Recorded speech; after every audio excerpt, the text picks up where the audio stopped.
আব্বু আমি বিয়ে করলে নদী ম্যামকে বিয়ে করব। আর যদি না বিয়ে দেন তাহলে আমি কোনোদিনও বিয়ে করব না। এই ছেলে এসব কি বলছো? তুমি জানো আমার বয়স কত? আমি তোমার বাবা মায়ের বিয়ে খেয়েছি, তোকে হতে দেখেছি, কোলে নিয়ে থাকছি। তাতে আমার কিছু যায় আসে না। আপনি আমার দাদিমার বয়সের হইলেও সমস্যা নাই। আমি আপনাকে বিয়ে করব, এটাই শেষ কথা। শফিক সাহেব, আপনার ছেলের মাথা খারাপ হয়ে গেছে। আয়ান, মাথা খারাপ হয়ে গেছে নাকি? আমরা তোমার জন্য তুলি মামুনিকে দেখেছি। ড্যাড, আমার এক কথা বারবার বলতে ভালো লাগে না। আমি বলছি না আমার ওনাকে পছন্দ হয়েছে। এইসব ছোট মেয়েদের প্রতি আমার কোনো ইন্টারেস্ট আসে না। আমি বিয়ে করলে নদী ম্যামকে বিয়ে করব। আয়নের কথা শুনে নদী রেখে সোফা থেকে উঠে বলে, এটা কি মজা করার জায়গা নাকি? আমার ভাতিজিকে দেখতে এসে আমাকে বিয়ে করতে চাও? তোমার বয়স কত, হ্যাঁ? আর তুমি জানো আমি তোমার ফুপির বান্ধবী, আমিও তোমার ফুপি হই। রক্তের কেউ না, সো আমি আপনাকে বিয়ে করব, এটাই ফাইনাল কথা। ওনার সাথে যদি বিয়ে না দাও তাহলে আমি আবার উধাও হয়ে যাব। বাবু, এইসব কি বলছিস বাবু? বোঝার চেষ্টা কর। নদী তো 10 বছরের বড়, তোর সাথে ওর কিভাবে মিলে বল। ভালোবাসা থাকলে বয়স কোনো ব্যাপার না আম্মু। দেখো, তোমাদের কাছে দুইটা অপশন। এক, আমাকে ওনার সাথে বিয়ে দিবে, আর দুই, যদি বিয়ে না দাও তাহলে আমাকে হারাতে হবে। আয়নের কথাই আয়নের আম্মু বলে ওঠে, ওগো শুনছো, আমি আমার সন্তানকে আর হারাতে চাই না। ওই যদি নদীকে বিয়ে করে সুখে থাকে তাহলে আমাদের কি সমস্যা বলো? ভাবি এসব কি বলছেন? আমি ওকে কিভাবে বিয়ে করব? আমি কখনোই বিয়ে করব না। আমি সারা জীবন এইভাবে থাকতে চাই। হাঁটুর বয়সী ছেলেকে বিয়ে করা সম্ভব না। নদী তো বিয়ে করতে রাজি না। আমি কিছু জানি না। আমি ওনাকে বিয়ে করব মানে ওনাকে বিয়ে করব। না হইলে আমি ওনার মতো বিয়ে না করে থাকব। আর বিয়ে করলে আজ এখনই করব। আমার অনুষ্ঠানের দরকার নাই। আয়ান, এটা বেশি হয়ে যাচ্ছে না? ওনাকে আমি আন্টি বলে এসেছি, তাকে হুট করে ছোট ভাইয়ের বউ হিসেবে কীভাবে দেখব? উনি কি তোমার রক্তের ফুপি হয় নাকি? উনি তো বিজনেস পার্টনার জাস্ট। এর থেকে তো কোনো কাছে কেউ না। আর আমি তো ওনার উপরে ক্রাশকে বিয়ে নিয়ে আসতে বলছি।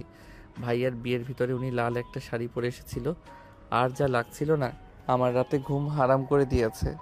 নদী নিজের রাগ কন্ট্রোল করতে না পেরে সজোরে আয়নের গালে থাপ্পড় মেরে দিল। আয়নের আম্মু রেগে বলে ওঠে, নদী, তোমার সাহস কি করে হয় আমার ছেলেকে থাপ্পড় দেওয়ার? ভাবি, আপনি কি চোখে দেখছেন না আপনার ছেলে আমাকে নিয়ে কি বলছে? আপনি এত ছেলের কথায় ওঠেন আর বসেন কেন? ছেলে অন্যায় করলেও আপনার চোখে পড়ে না? চুপ করো। আমার ছেলে তোমাকে পছন্দ করেছে, এটাই তোমার জন্য সৌভাগ্য। So funny. আপনার ছেলেকে কে বিয়ে করবে? আমার ভাতিজাকে ছোট করে আমাকে বিয়ে করবে? ভাবলো কিভাবে? আম্মু, তুমি কি আমার ভালোবাসার মানুষকে বিয়ে করতে অনুমতি দিবে? যদি দাও বাকিটা আমি দেখে নিব। কি করবি? তুমি হ্যাঁ বললে আমি ওনাকে বিয়ে করব। আয়ান, একটু ভেবে দেখ বাপ, এইটা ঠিক হবে না। ওই তোর অনেক বড়। ধুর, এক কথা বারবার, যাও বিয়ে করব না। আয়ন চলে যেতে নিলে তখন নদীর আব্বু বলে ওঠে, আয়ান, তুমি কি আমার মেয়েকে সত্যি ভালোবাসো? হ্যাঁ, আমি আপনার মেয়েকে ভালোবাসি, বাট আপনার মেয়ে আমাকে পছন্দ করছে না। আমি নিজেই তোমার সাথে ওর বিয়ে দিব। সত্যি আঙ্কেল? শফিক, তুমি কি বলো? আব্বু কি বলেন এইসব? আগ্রহ জায়গায় বিয়ে দেওয়া ভালো। অনেক করেছো আমাদের জন্য, এখন নিজের চিন্তা করো। আব্বু মাথা খারাপ হয়ে গেছে নাকি? হাঁটুর বয়সের ছেলেকে বিয়ে করব? আয়ন নদীর সামনে দাঁড়িয়ে হাইট মেপে বলে, আপনি তো আমার কাঁধেরও নিচে পড়ে আছে। আপনার হাঁটুর সমান কয়ে হইলাম। আয়নের কথা শুনে আয়নের আপু নদী বাদে সবাই হেসে দিল। নদী রেগে বলে ওঠে, ফাজলামি করো? মোটেও না। আব্বু আপনি অনুমতি দিলে বিয়ে করে ফেলবো। আয়ান, লিমিটের বাইরে যাও না। ওকে, বুঝেছি। আমি না থাকলে কারো কিছু যায় আসে না। ওকে, গুড বাই আম্মু, ভালো থেকো। আমাকে পারলে ক্ষমা করে দিও। আয়ন চলে যেতে নিলে আয়নের আম্মু আয়নের আব্বুকে বুঝাতে লাগলো। আয়নের আম্মু নদীকে বুঝাতে লাগলো। আয়নের আব্বু বলে ওঠে, নদী, আয়ানকে বিয়ে করে নাও। ওর ওকে সব সময় চাপে থাকবে, তাহলে ওই তোমার থেকে দূরে সরে যাবে। বিয়েটাই করো, পরে ডিভোর্স দিও। এসব কি বলছো? এটা কিভাবে হয়? নদীকে ওর আব্বু ব্ল্যাকমেল করলে নদী রাজি হয়ে যায়। এইদিকে আয়ন চলে গেলে গেটের বাইরে পা দিবে, তখন রাফি দৌড়ে এসে আয়নকে ধরে বলে, আয়ান, ভিতরে যা, সবাই রাজি হয়েছে। আমি কাজীকে ডেকে নিয়ে আসছি। সত্যি? হ্যাঁ। ওকে, বাট আমি কাজই নিয়ে যাব। আয়ন রাফির সাথে যেতে লাগলো। দুজন কাজীকে নিয়ে বাসায় চলে আসলো। আয়ন নদীর পাশে বসলো, দুজনে বিয়ে পড়িয়ে দিল। বিয়ে পড়ানো শেষ হলে কাজীকে মোটা অঙ্কের টাকা দিয়ে বিদায় করিয়ে দিল। আয়ন খুশি হয়ে নদীকে বলল, বউ, তোমার রাগী লুকটা জোস। তুমি এত সুন্দর কেন? যেই লুকে থাকো না কেন তোমাকে জোস লাগে। স্টুপিড ছেলে, তোর কপালে দুঃখ আছে। আমাকে বিয়ে করতে বাধ্য করছিস না, দেখ আমি তোর কি হাল করি। হাহা, ভাই বোনের সেম দিমাগ। মানে? না কিছু না। আব্বু আম্মু, আই লাভ ইউ। আমার কত বড় উপকার করছো, তোমাদের বলে বোঝাতে পারবো না। তুই খুশি তো আমরা খুশি। আম্মু আব্বু, বউকে বাসায় নিয়ে যাব না? না, এখানে থাকবি তুই। আর নদীকে এত ভালোবাসোস, নদী যেখানে যেখানে যাবে সেইখানে তোকেও যেতে হবে। ওকে, আমি রাজি। কতটা বেহায়া ছেলে। ওই, তোর আম্মু যে তোর ভালোর জন্য আমার সাথে বিয়ে দিল, যাতে তোকে হারাতে না হয়, আর তুই এমন বেইমান যে আম্মুকে রেখে বউয়ের সাথে থাকতে চাস। ছুটিতে আম্মুর কাছে যাব। আর এমনিতে আমার সাথে আম্মুর সাথে আমি বেশি সময় কাটাতে পারি না, অফিসে থাকি, তাই না আম্মু? আর আম্মুর সাথে সুযোগ হইলে ফোনে কথা বলবো, আগের মতো হবে। সো আপনাকে এত চিন্তা করা লাগবে না। স্টুপিড ছেলে। নদী রেগে চলে গেল। আয়ন নদীর পিছন পিছন যেতে লাগলো। আয়নের আব্বু আম্মু, রাফির বউ রাফি সবার থেকে বিদায় নিয়ে চলে গেল। নদীর রুমে গেলে আয়নও রুমে ঢুকে পড়ল। নদী বলে ওঠে, এই, আমার রুম থেকে বের হও। আয়ন নদীর হাত ধরে টান দিয়ে কাছে টেনে নিলে। নদী সরিয়ে দেওয়ার চেষ্টা করলে আয়ন নদীর ঠোঁট জোড়া নিজের দখলে নিয়ে নিল। নদী চোখ বড় বড় করে ফেল। আয়ন নদীর পেটে হাত বুলিয়ে দিলে নদী কেঁপে উঠল। আয়ন কিস করে সামনের দিকে তাকাতেই আয়নের রাগ হতে লাগলো। আয়ন নদীকে এক ঝটকায় সরিয়ে দিল। আয়নকে নদী থাপ্পড় মেরে বলে, এই ছেলে, এই, তোর কি লজ্জা শরম বলে কিছুই নাই? সিনিয়র মেয়ের সাথে এইসব করতে লজ্জা করে না? আয়ন মাথার চুল ঠিক করতে করতে নদীর দিকে তাকিয়ে বলে, বউয়ের কাছে লজ্জা কিসের? বউ মানে তো কাছে পাওয়া, আদর করা, ভালোবাসার জিনিস। বউকে দেখে লজ্জা পেলে বাবা কিভাবে হবে? নদী আয়নের কথা শুনে লজ্জা ঘৃণায় রাগে আয়নের মুখে সজয় ঘুষি মেরে বলে, স্টুপিড ছেলে একটা, লজ্জা শরমের মাথা খেয়ে বসে আছে। নদী কথাগুলো বলে ওয়াশরুমে চলে গেল। আয়ন মুখে হাত দিয়ে ঠোঁটের কোণা থেকে রক্ত মুছতে মুছতে হাসি দিয়ে মনে মনে ভাবতে লাগলো। যত ইচ্ছে মারো, আমি তো তোমাকে ছাড়বো না, মাই ডিয়ার ওয়াইফ। আয়ন দেওয়ালে টানানো ছবির দিকে তাকিয়ে মুচকি হাসি দিয়ে বলে ওঠে, কি লিও? আয়ন কথাটা বলে হাসতে লাগলো। নদী ওয়াশরুম থেকে বের হলে আয়ন নদীর দিকে তাকিয়ে থাকলে নদী অকট ফিল হতে লাগলো। নদী ড্রেসিং টেবিলের সামনে বসলে আয়ন আস্তে আস্তে নদীর গালের সাথে গাল মিলিয়ে বলল, আমাদের অনেক সুন্দর মানিয়েছে, তাই না? আউট। নদী আয়নকে ধাক্কা মেরে দিল। আয়ন নদীকে ঘুরিয়ে নিজের দিকে করে আয়ন নদীর মাথার পিছনে ধরে কিস করতে লাগলো। নদী সরানোর চেষ্টা করলে আয়ন নদীকে কোলে তুলে নিল। নদীকে আয়ন খাটের উপর ফেলে দিলে আয়ন ঝাঁপিয়ে পড়তে যাবে, তখন নদী আয়নের বুকে দু হাত দিয়ে ধরে থেকে বলে, ভুলে যাও না, স্ত্রীর অনুমতি ছাড়া তার সাথে শারীরিক সম্পর্ক করা উচিত না। আয়ন নদীর কথা শুনে মনে মনে কিছুক্ষণ ভেবে নদীর উপর থেকে উঠে বলে, স্ত্রীর বোঝা উচিত স্বামীকে এভাবে দূরে সরিয়ে দেওয়াও ঠিক না।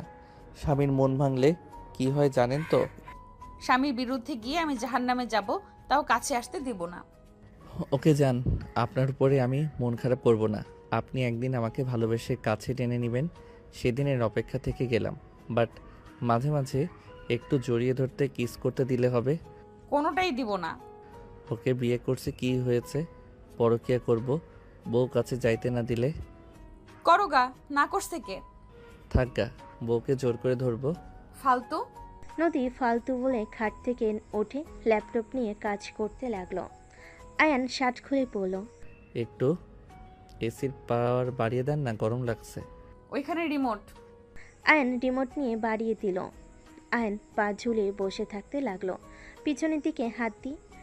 নদীর শীত লাগলে আয়নের দিকে তাকালো। আয়নের শরীর দেখে নদী চোখ সরিয়ে নিল। নদী ল্যাপটপে তাকিয়ে থেকে বলল, আয়ান, পাওয়ার কমাও, শীত লাগছে। আপনি চাইলে আমাকে জড়িয়ে ধরতে পারেন। স্টুপিড ছেলে মায়ের খাইতে চাইলে পাওয়ার কমাও। জড়িয়ে ধরলে শীত লাগবে না, আমার অনেক গরম লাগছে। পাশের রুমে যাও। ঠেকা পড়ে নাই। তুমি তো আসলে নদী পুরো কথা শেষ না করে রেগে উঠে আয়নের কাছ থেকে রিমোট নিতে যাবে। আয়ন রিমোট সরিয়ে ফেলল। নদী রিমোট ধরতে নেওয়ার চেষ্টা করতে লাগলো। আয়ন এক হাত থেকে অন্য হাতে নিতে লাগলো। নদী বলে ওঠে, রিমোট দাও আয়ান, ফাজলামি করো না। দিব না। শীত লাগলে আমাকে জড়িয়ে ধরতে পারেন, আমি কিছু মনে করব না। আমি আপনার মতো না। আমার মতো না মানে? জড়িয়ে ধরলে চিল্লাইয়া উঠেন। আমি অনেক মানবতা, কেউ জড়িয়ে ধরলে কিস করলে কিছু বলি না, দরকার হইলে তাকে আরো ব্যাক করে দেই। আয়নের কথা শুনে নদী রেগে বলে, কতজনকে জড়িয়ে ধরছো, কিস করছো? হাজার মাইয়াকে কিস করছি। স্টুপিড ছেলের জন্য এই অবস্থা। ভালো ছেলে হইলে এমন কাজ করতে না, বুঝলে? স্টুপিড বউ। নদী বিরক্ত হয়ে চলে গেল। নদী অনেকক্ষণ পর কাশতে লাগলো, নাক দিয়ে পানি পড়তে লাগলো। আয়ন পার কমিয়ে দিল। আয়ন বারান্দায় চলে গেল। নদী মিটিমিটি হাসতে লাগলো আর ভাবতে লাগলো, আমার থেকে বেশি চালাক তাই না? বোকা ছেলে বুঝতেই পারলো না, গ্লাস থেকে পানি নিয়ে নাকে দিয়েছি। নদী হাসতে লাগলো। এদিকে আয়ন বাইরে ভালোভাবে পর্যবেক্ষণ করতে লাগলো। আয়ন গেটের দিকে তাকাতে চোখের কোণায় পানি গড়িয়ে পড়ল। আয়ন চোখ মুছে নিল। আয়ন রাগে ঘুরিয়ে দেওয়ালে সজোরে ঘুষি মারল। ঘুষির শব্দে নদী চমকে উঠল। নদী বসা থেকে উঠে বারান্দায় আসলে দেখে আয়নের হাত লাল হয়ে আছে। নদী আয়নকে বলে ওঠে, কি ব্যাপার, কিসের শব্দ হইল? কই? তোমার হাতের আঙ্গুলগুলো লাল হয়ে আছে কেন? বের হব। আয়ন কথাটা বলে সাইড কেটে রুমে গিয়ে শার্ট পরে নিল। আয়ন নদীকে কিছু বলতে না দিয়ে চলে গেল। নিচে নামতে যাবে তখনই নদীর ভাতিজির সাথী আয়নের হাত ধরে পড়ল। আপনাকে আমি চিনতে পারছি না মিস্টার আরুষ। সাথীর কথা শুনে আয়ন চমকে গেল। আয়ন সাথীর দিকে তাকাতেই সাথী বলে, সব প্রশ্ন এলোমেলো হয়ে যাচ্ছে। আমাকে বিয়ে করলেও তো এই বাড়ির মেয়ের জামাই হতে। আমাকে বাদ দিয়ে ফুপির মেয়েকে কেন বিয়ে করলে? সব জেনেও সবার সামনে আমার পরিচয় কেন দিলে না? তোমাদের সাথে অনেক অন্যায় হয়েছে। ফুপি কিন্তু এইসব বিষয়ে কিছু জানে না। তুমি আমার ফুপিকে ধোকা দিও না। ফুপি রাগী হতে পারে, কিন্তু মনের দিক দিয়ে উনি অনেক ভালো। তাকে এই বাড়িতে কাজ ফুপি দিয়েছিল। আরুষ, ফুপি লাইফে একবার ধোকা খেয়েছিল, আজও তাকে ভালোবাসে। সে 4 বাচ্চার বাবা হয়ে গেছে, তাও ফুপি তাকে ভুলতে পারে নাই। ও আচ্ছা। আমি জানি তুমি প্রতিশোধ নেওয়ার জন্যই এখানে এসেছো, তাই না? আরুষ ভাইয়া, প্লিজ আমার ফুপির কোনো ক্ষতি করো না। আমি তোমার ফুপা হই ভাইয়া, আবার কি জিনিস? আর আমি কার কি করব সেটা আমার একান্ত ব্যক্তিগত ব্যাপার। আর তুমি যদি কাউকে কিছু বলো, আমার আসল নাম কাউকে বলো, আমি তোমাকে বাঁচতে দিব না। আমাকে খুন করবে নাকি? দরকার হইলে তাই করব। হাত ছাড়ো। আয়ন এক ঝটকায় সরিয়ে দিয়ে আয়ন চলে গেল। সাথী আয়নের চলে যাওয়ার দিকে তাকিয়ে থেকে দেখতে লাগলো। আয়ন বাসা থেকে বের হইলে গেটের সজোরে একটা লাথি মারল। আয়ন রিকশায় উঠে চলে গেল। আয়ন মাঝ রাস্তায় নেমে বস্তিতে চলে গেল। তৃতীয় লিঙ্গেদের কাছে চলে গেল। আয়নকে দেখে সবাই অবাক হয়ে তাকিয়ে থাকলো। আয়নকে সবাই ঘিরে ধরলো। আয়ন সবার সাথে কথা বলতে বলতে চলে গেল। আয়ন একটা রুমে ঢুকতেই একজন আয়নের মাথায় হাত বুলিয়ে বলে, কত বছর পর আসলি বাবা, কেমন আছিস? আয়ন তৃতীয় লিঙ্গ ওই মহিলার দিকে ঘুরে জড়িয়ে ধরে কান্না করে দিল। কান্না করতে করতে বলে, খালা, সে আমাকে ছেড়ে কেন চলে গেল? আমার যে তাকে বড্ড মনে পড়ে। আমি যে তাকে ছাড়া কতটা অসহায়। সে কেন আমার ভালোটা চেয়ে আমাকে একা করে চলে গেল? আমি যে তাকে বড্ড ভালোবাসি, তার কথা আমার খুব মনে পড়ে খালা। আয়নের কথাগুলো শুনে কান্না করা দেখে তৃতীয় লিঙ্গের মহিলাটা চোখের পানি মুছতে লাগলো আর আয়নের মাথায় হাত বুলিয়ে দিতে দিতে বলে, বাবা কান্না করিস না, তুই কান্না করলে যে ওই অনেক কষ্ট পাবে। তুই তার জন্য দোয়া করিস, সেই যেন ওপারে ভালো থাকে। আমি তো দোয়া করি, কিন্তু আমার মন যে মানে না। আমার মনে হয় সেই আমার খুব কাছে কোথাও আছে। সে আমাকে দেখছে কিন্তু আমার সামনে আসে না। আয়নের মাথায় হাত বুলিয়ে দিতে দিতে বলে, ওর দোয়া তোর উপর সব সময় আসে বাবা, কান্না করিস না। তুই বসেক, আমি তোর পছন্দের খাবার নিয়ে আসছি। খালা, আমি ওই বাড়িতে ঢুকেছি, আমি ওই বাড়ির মেয়ের জামাই হয়েছি খালা। আয়নের কথা শুনে তৃতীয় লিঙ্গ মহিলা রূপালী বলে ওঠে, এইসব কি বলিস? ওরা যদি জানে তোকে মেরে ফেলবে বাবা। তুই ওই বাড়ির কাকে বিয়ে করেছিস? ওই তুলিকে? না, আমি যাকে বিয়ে করেছি সেই ওই বাড়ির মেন পার্সন। ওনার কথাই সবাই উঠে আর বসে। আয়নের কথা শুনে রূপালী বলে, বাবা ওইখানে থাকা তোর জন্য ঠিক না। ওরা তোর ক্ষতি করতে পারে। তোর কিছু হইলে ওই যে অনেক কষ্ট পাবে। আমার কিছু হবে না, আমার হাতে অনেক পাওয়ার। তুমি হয়তো ভুলে যাচ্ছ আমার বাবা একজন বড় বিজনেসম্যান। আমার হাতে যে পাওয়ার আছে ওরা আমার কিছু করতে পারবে না। আর যাকে বিয়ে করেছি তাকে শুধু আমার প্রতি দুর্বল করতে হবে। আয়নের কথা শুনে রূপালী বলে, বাবা তুই প্রতিশোধ তোকে নিতেই হবে। তোর বাবা মায়ের সাথে থাক, এইসব ভেতরে যেতে হবে না। চিন্তা করো না খালা, আমার কিছু হবে না। অনেক ক্ষুধা লাগছে। রূপালী আয়নের জন্য খাবার রান্না করতে চলে গেল। আয়ন খাটে শুয়ে থেকে ভাবতে লাগলো। আয়ন অনেকক্ষণ ভাবনার জগৎ থেকে বের হয়ে দেখে ওর জন্য রূপালী খাবার নিয়ে এসেছে। আয়ন উঠে ফ্রেশ হতে চলে গেল। ফ্রেশ হয়ে এসে ঘরে বসলে রূপালী খাওয়াই দিতে লাগলো। আয়ন ওইখানে অনেকক্ষণ থেকে সন্ধ্যার দিকে বের হয়ে গেল। নামাজ পড়ে বাসায় চলে গেল। নদীদের বাসায় গেলে দেখে নদী সবার সাথে বসে আছে। আয়নকে দেখে নদীর আব্বু বলে, আয়ান কোথায় গেছিলে? শান্তির ঠিকানায়। মানে? কিছু না আঙ্কেল, একটু দরকার ছিল, সেখানে গেছিলাম। যাও রুমে গিয়ে ফ্রেশ হয়ে নাও, তোমার আম্মু তোমার লাগেজ পাঠিয়ে দিয়েছে। ওকে। আয়ন চলে গেল। আয়ন রুমে গিয়ে ফ্রেশ হয়ে নিল। আয়ন খাটে বসে ভাবতে লাগলো। আয়নের ফোন বেজে উঠল। আয়ন ফোন হাতে নিয়ে কল রিসিভ করলো। কলে কথা বলতে লাগলো। কথা বলা শেষ করে আয়নের মুখে হাসি ফুটে উঠল। আয়ন চোখ বন্ধ করে পা নাড়াতে লাগলো। নদী রুমে আসলে দেখে আয়ন চোখ বন্ধ করে আদশা হয়ে শুয়ে আছে। নদী আয়নকে বলল, আয়ান, নদীর কণ্ঠ শুনে আয়ন চোখ খুলে নদীর দিকে তাকিয়ে বলল, হ্যাঁ বলেন। আমার ভাই ভাবি ভাতিজিরা আসবে। তুমি তাদের সামনে আমাকে স্ত্রী হিসেবে পরিচয় দিও না। তুমি এই বাড়িতে আত্মীয় হয়ে থাকবে, ঠিক আছে? কেন? আমি চাই না ওরা জানুক যে আমি বিয়ে করেছি। না বলে বিয়ে করেছি জানলে সবাই অনেক কষ্ট পাবে। আমি কি তাহলে আমার বউকে রেখে অন্য রুমে গিয়ে ঘুমাবো নাকি? আমার রুমে থাকলেও তো আমি তোমাকে আমার কাছে থাকতে দিব না। তার থেকে অন্য রুমে থাকলে খারাপ কি? কতদিন এখানে থাকবে? একেবারের জন্য আসছে। সময় হইলে সব কিছু বুঝিয়ে বলা যাবে, হুট করে বলা যাবে না। তাহলে আজকে আমি বাসরটা করে নেই। মেজাজ খারাপ করবে না। তোমার মতো বাচ্চার সাথে আমার বাসর করা লাগবো না, ইম্পসিবল। সব সম্ভব জান। আয়ন নদীকে টান দিয়ে নিজের কাছে নিয়ে এসে জড়িয়ে ধরল। নদী আয়নকে সরিয়ে দেওয়ার চেষ্টা করতে লাগলো। আয়ন বলে ওঠে, এমন কেন করো? আমার কি অধিকার নাই তোমাকে আদর করার?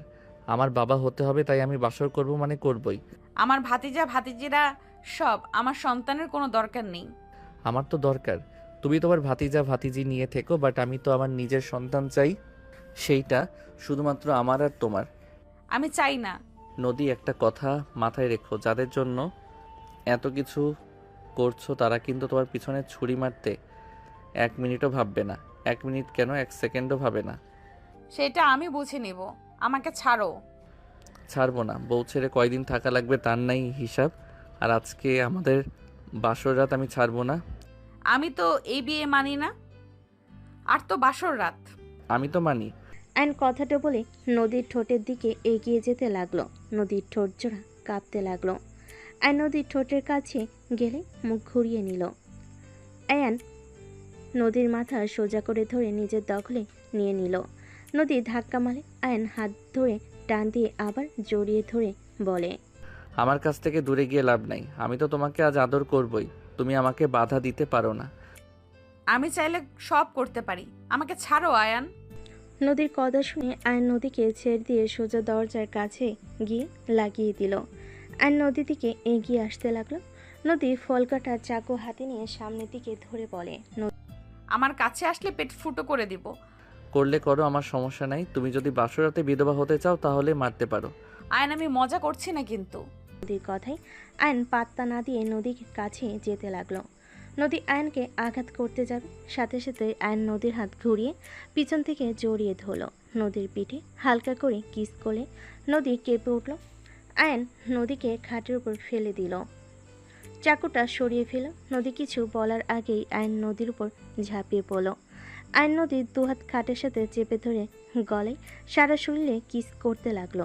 নদী মাতাল হয়ে যেতে লাগলো। আস্তে আস্তে নদী নিজের কন্ট্রোল হারিয়ে ফেলে। আয়নের সাথে তাল মিলিয়ে আদর করতে লাগলো। আয়ন মুচকি হাসি দিয়ে নদীর সাথে ভালোবাসার সাগরে ডুবে যেতে লাগলো। দুজন একে অপরকে আদর করতে করতে ক্লান্ত হয়ে গেল। নদী আয়নের বুকে মাথা দিয়ে শুয়ে পড়ল। আয়ন নদীর মাথায় হাত বুলিয়ে দিতে দিতে বলে, তোমাকে আমি ভালোবাসি নদী। আয়নের কণ্ঠ শুনে নদী চমকে উঠল। আয়নের উপর থেকে লাফ দিয়ে উঠে পড়ল।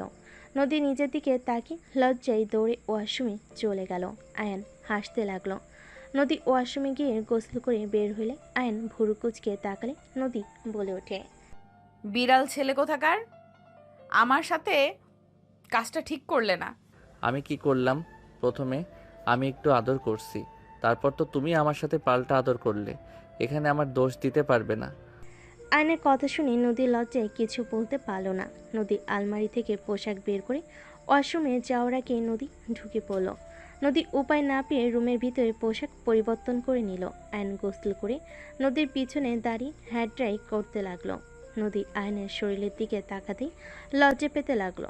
নদী ভাবতে লাগলো, ছি, এটা কি করলাম এইটুকু ছেলের সাথে?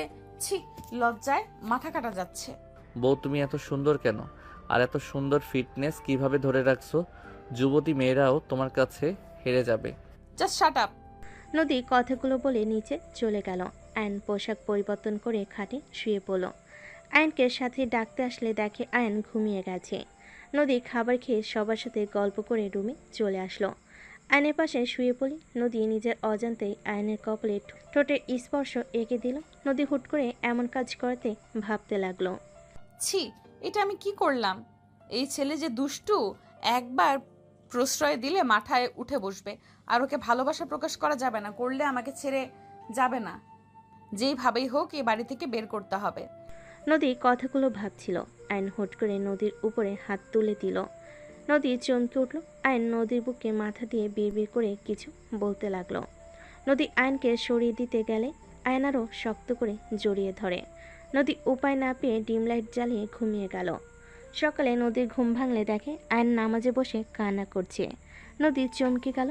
আয়ন মোনাজাত শেষ করে জায়নামাজের উপরে গুটিসুটি হয়ে শুয়ে থেকে কাঁদতে লাগলো। নদী আয়নকে ডাক দিল। আয়ান, কি হয়েছে? কান্না কেন করছো? আয়ন নদীর কণ্ঠ শুনে তাড়াতাড়ি করে নিজেকে স্বাভাবিক করে চোখের পানি মুছে ফেল। আয়ন জায়নামাজ তুলে ভাঁজ করে রেখে বলে, এই, আপনি নামাজ পড়বেন না? নাক ডেকে এত ঘুমান কেন? তুমি কাঁদছিলে কেন? তোমার মানুষের পার্সোনাল ব্যাপার থাকে যা কারোর সাথে শেয়ার করা যায় না, একমাত্র আল্লাহকে বলা যায়। আল্লাহ বলে লাভ হবে সেই আশায় তার কাছে কাঁদি। পার্সোনাল কিসের? আমাকে কি বলা যাবে? আমাকে তো স্বামী হিসেবে মেনে নাও নাই, তাহলে আমি কেন তোমাকে বলবো? ভালো, লাগেজ নিয়ে পাশের রুমে যাও। ওকে। আয়ন লাগেজ নিয়ে পাশের রুমে চলে গেল। নদী উঠে ফ্রেশ হয়ে নিল। ফ্রেশ হয়ে অজু করে নামাজে দাঁড়িয়ে গেল। নামাজ পড়া শেষ করে রুম থেকে বের হলো। নদী সোজা বাসা থেকে বের হয়ে হাঁটতে গেল। আয়ন রুমে শুয়ে থেকে ফোন চালাতে লাগলো। আয়ন মনে মনে ভাবতে লাগলো, আমায় কি চিনবে সেই মনে হয় না, বাট সাথী মেয়েটা কিভাবে চিনলো? আমার চেহারা তো অনেক পরিবর্তন হয়ে গেছে। যাই হোক, চিনলে চিনবে, তাতে সমস্যা কি? আমার তো শুধু নদীকে আমার বশে করতে হবে। আয়ন কথাগুলো ভাবতে লাগলো। 10টার দিকে আয়নকে নদী দিয়ে ডাক দিয়ে বলল, ওই নিচে যাও নাই কেন? খাবার খাবে না নাকি? বউ, কোনো খোঁজ খবর না নিলে সেখানে কিভাবে খাবো? সাথীনা ডাকতে এসেছিল, যাও না কেন? বউ ছাড়া খাইতে মন চাই নাই তাই। নিচে চলো, ভাইয়া ভাবি সবাই এসেছে। ওয়েট। আয়ন ফোনটা পকেটে নিয়ে রুম থেকে বের হয়ে নদীর সাথে যেতে লাগলো। আয়ন নিচে সিঁড়ি বেয়ে নামতে লাগলো। দুজন নিচে নামতে আয়ন বলে ওঠে, আসসালামু আলাইকুম স্যার। আয়নের কণ্ঠ শুনে সবে পিছনে ঘুরে তাকালে নদীর বড় ভাই তুলির আব্বু বলে ওঠে, ওয়ালাইকুম আসসালাম, কে তুমি? নদী ম্যামের বডিগার্ড। আয়নের কথা শুনে সবে অবাক হয়ে গেল। আয়নের দিকে তাকিয়ে তুলির আব্বু বলে ওঠে, বডিগার্ড হয়ে উপরে কি করো? ভাইয়া ওই মজা করছে। ওই রায়হান চৌধুরীর ছেলে আয়ান চৌধুরী আমাদের এখানে ঘুরতে এসেছে, আর এখানে কাজ আছে। নদীর কথা শুনে তুলির আব্বু হাসতে লাগলো আর আয়নকে বলে ওঠে, তুমি তো অনেক মজার মানুষ, বসো বাবা। আয়ন সোফায় বসলে পাশে একটা ছোট্ট মেয়ে আয়নের কাছে আসলে আয়ন আদর করতে গেলে তুলির আব্বু বলে, এই হিজড়িটাকে দূরে সরা। তুলি, তোকে কতবার বলেছি তোর মেয়েকে দূরে রাখতে? আয়ন বাবা, কিছু মনে করো না। ভাইজান কতবার আয়শাকে নিয়ে এই রকম কথা বলতে না করেছি না? আয়েশা আমার কাছে আসো আপুমনি। আয়ান আয়েশাকে কোলে নিয়ে বলে। তোমার নাম আয়েশা? বাচ্চাটা মাথা নেড়ে হ্যাঁ চোখ দেয়। আয়ান আয়েশার গালে চুমু দিলে সবাই অবাক হয়ে যায়। নদীর বেশ ভালো লাগলো। নদীর এক ভাতিজি সোনালি বলে ওঠে, আয়ন সাহেব, মাইশাকে ছেড়ে দিন। আপনার ঘৃণা হচ্ছে না? ঘৃণা কেন হবে? ওই কি মানুষ না নাকি? আপনার মুখ দেখে আমার বমি আসছে। আয়নের কথা শুনে সোনালির রাগ হইতে লাগলো। আয়ন আয়েশার সাথে দুষ্টামি করতে লাগলো। তুলি আয়নের দিকে অপলক দৃষ্টিতে তাকিয়ে থাকতে লাগলো। তুলির চোখের কোণে পানি চলে আসলো। আয়েশা বলে ওঠে, আঙ্কেল, সবাই তো আমাকে ঘৃণা করে, আমাকে দেখতে পারে না। আপনি আমাকে আদর করছেন কেন? আমাকে দেখে কি আপনার ঘৃণা হচ্ছে না? আয়েশার কথা শুনে আয়নের বুকের ভিতর গিয়ে লাগলো। আয়ন আয়েশার কপালে চুমু দিয়ে বলে, দূর পাগলি, মেয়ে ঘৃণা কেন হবে? আর তুমি আমাকে ভাইয়া বলো। তুমি আমার ছোট আপুমনি, ঠিক আছে? আরে আয়ন বাবা, কি বলো? ওই আমার মেয়ের মেয়ে, তোমার ভাতিজা হবে। আপনাকে দেখে তো আমার ভাই মনে হয়, আঙ্কেল মনে হয় না। নদী আয়নকে নিয়ে খেয়ে নে, অনেক বেলা হয়ে গেছে। আয়ান চলো। বাবু তুমি খাইছো? আয়শা মাথা নেড়ে না ইশারা করলে আয়ন কোলে নিয়ে যায়। আয়ন নদী দুজনেই বসলে। খাবার দিলে আয়ন আয়েশাকে খাওয়াই দিতে লাগলো আর নিজে খেতে লাগলো। নদী আয়েশার দিকে মুগ্ধ নয়নে তাকিয়ে দেখতে লাগলো। নদী মনে মনে ভাবতে লাগলো, মাশাল্লাহ, সব মানুষদের মতো ওর মনটা অত্যন্ত ছোট লোকদের মতো না। নদী কথাগুলো ভাবতে লাগলো আর আয়নের আয়েশার দিকে তাকিয়ে থাকলো। তুলি খুশিতে চোখের পানি চলে আসলো। নদীর আব্বু বলতে লাগলো, সেটার মাথায় সমস্যা আছে নাকি? এইসব আবল তাবল কি বলে গেল? সাবধানে কথা বল। ওই অখুশি হইলে পথে বসবি, তাই সাবধানে কথা বল। ওই যা বলে তার সাথে তাল মিলিয়ে চলার চেষ্টা কর। ওই যেহেতু আয়েশাকে পছন্দ করেছে, সেখানে সবাই আয়েশার সাথে ভালো ব্যবহার করে। ওই অখুশি হয়ে গেলে ওর আব্বু জানলে কি করতে পারে জানোস তো? এই সবাই আয়েশার সাথে ভালো ব্যবহার করবে, আর আয়ান যা বলবে তা ওইটাই মানবে। সবাই হ্যাঁ সূচক উত্তর দিল। সাথী মনে মনে ভাবতে লাগলো, তুলি আপু, আজ চোখের পানি ফেলছো? একদিন আয়ানও কেঁদেছে। তোমরা যা করেছো আস্তে আস্তে সব কিছু ভোগ করবে। জানি না তুমি ওকে চিনতে পারছো কি না। চিন্তা করো না, তোমাদের সব অহংকার শেষ করে দিতে এসেছে। ও যে কি করতে পারে তা গতকাল দেখেছি। ও যা চাই সেটাই করে। সাথী কথাগুলো ভেবে মনে মনে হাসতে লাগলো। আয়শা বলে ওঠে, ভাইয়া আর খাবো না, আমার পেট ফেটে যাবে তো। আয়ান আয়েশার কথা শুনে হেসে বলে, ওকে আর খেতে হবে না। আয়ান আয়েশাকে পানি খাওয়াই দিল। আয়েশা চলে গেল। আয়ান খেতে লাগলো। আয়ান নদীর দিকে তাকাতে দেখে নদী ওর দিকে আর চোখে তাকিয়ে আছে। আয়ান চোখ টিপ মারলে নদী তাড়াতাড়ি করে চোখ সরিয়ে নিল। আয়নের মাথায় দুষ্টু বুদ্ধি আসলে আয়ন আস্তে আস্তে পা দিয়ে নদীর পায়ে সুরসুরি দিতে লাগলো। নদী রাগী লুক নিয়ে তাকালে আয়ন ফ্লাইং কিস দিয়ে দিল। কাজের লোকেরা সব মিটিমিটি হাসতে লাগলো। নদীর সবার দিকে তাকাতে সবার হাসি থামিয়ে দিয়ে অন্যদিকে তাকিয়ে থাকলো। আয়ন খাওয়া শেষ করে বলল, অফিসে সেকেন্ড মিটিং কাজ কি শুরু করছেন? ওইটা রাফির কাছে, ওইসব করবে বলছে। ও আচ্ছা, আপনার তাহলে তো কোনো কাজ নাই। ফ্যামিলিকে সময় দিব। আয়ন নদীর কথা শুনে আস্তে আস্তে বলে ওঠে, জামাইকে সময় দিবেন না? নদী রাগী লুক নিয়ে তাকিয়ে দাঁতে দাঁত চেপে বলে, না। না দিলে আর কি করার? যাই দেখি কোনো গার্লফ্রেন্ড পটাতে পারি কিনা। আয়ন কথাগুলো বলে বের হয়ে গেল। নদী খাওয়া শেষ করে সবার সাথে বসে গল্প করতে লাগলো। রাতে আয়ান বাসায় আসলে সাথী বলে, আঙ্কেল, ছাদে চলেন। সবাই ছাদে আড্ডা দিচ্ছে।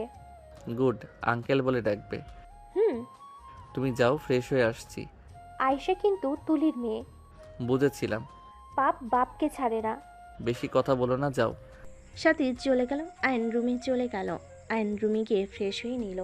পোশাক পরিবর্তন করে আয়ন ছাদে চলে গেল। আয়েশা আয়নকে দেখে দৌড়ে এসে জড়িয়ে ধরল। আয়নকে দেখে নদীর আব্বু বলে ওঠে, আয়ান বসো। আয়ন নদীর পাশে বসলো। সোনালি আয়নের পাশে বসলো। আয়ন নদীর দিকে ঘেঁষে বসলো। আয়েশা আয়নের কোলে এসে বসলো। নদী তুলির দিকে তাকিয়ে বলে, তুলি ডাক্তারের সাথে কথা বলছিলি কি? অপারেশনের কথা বলেছে।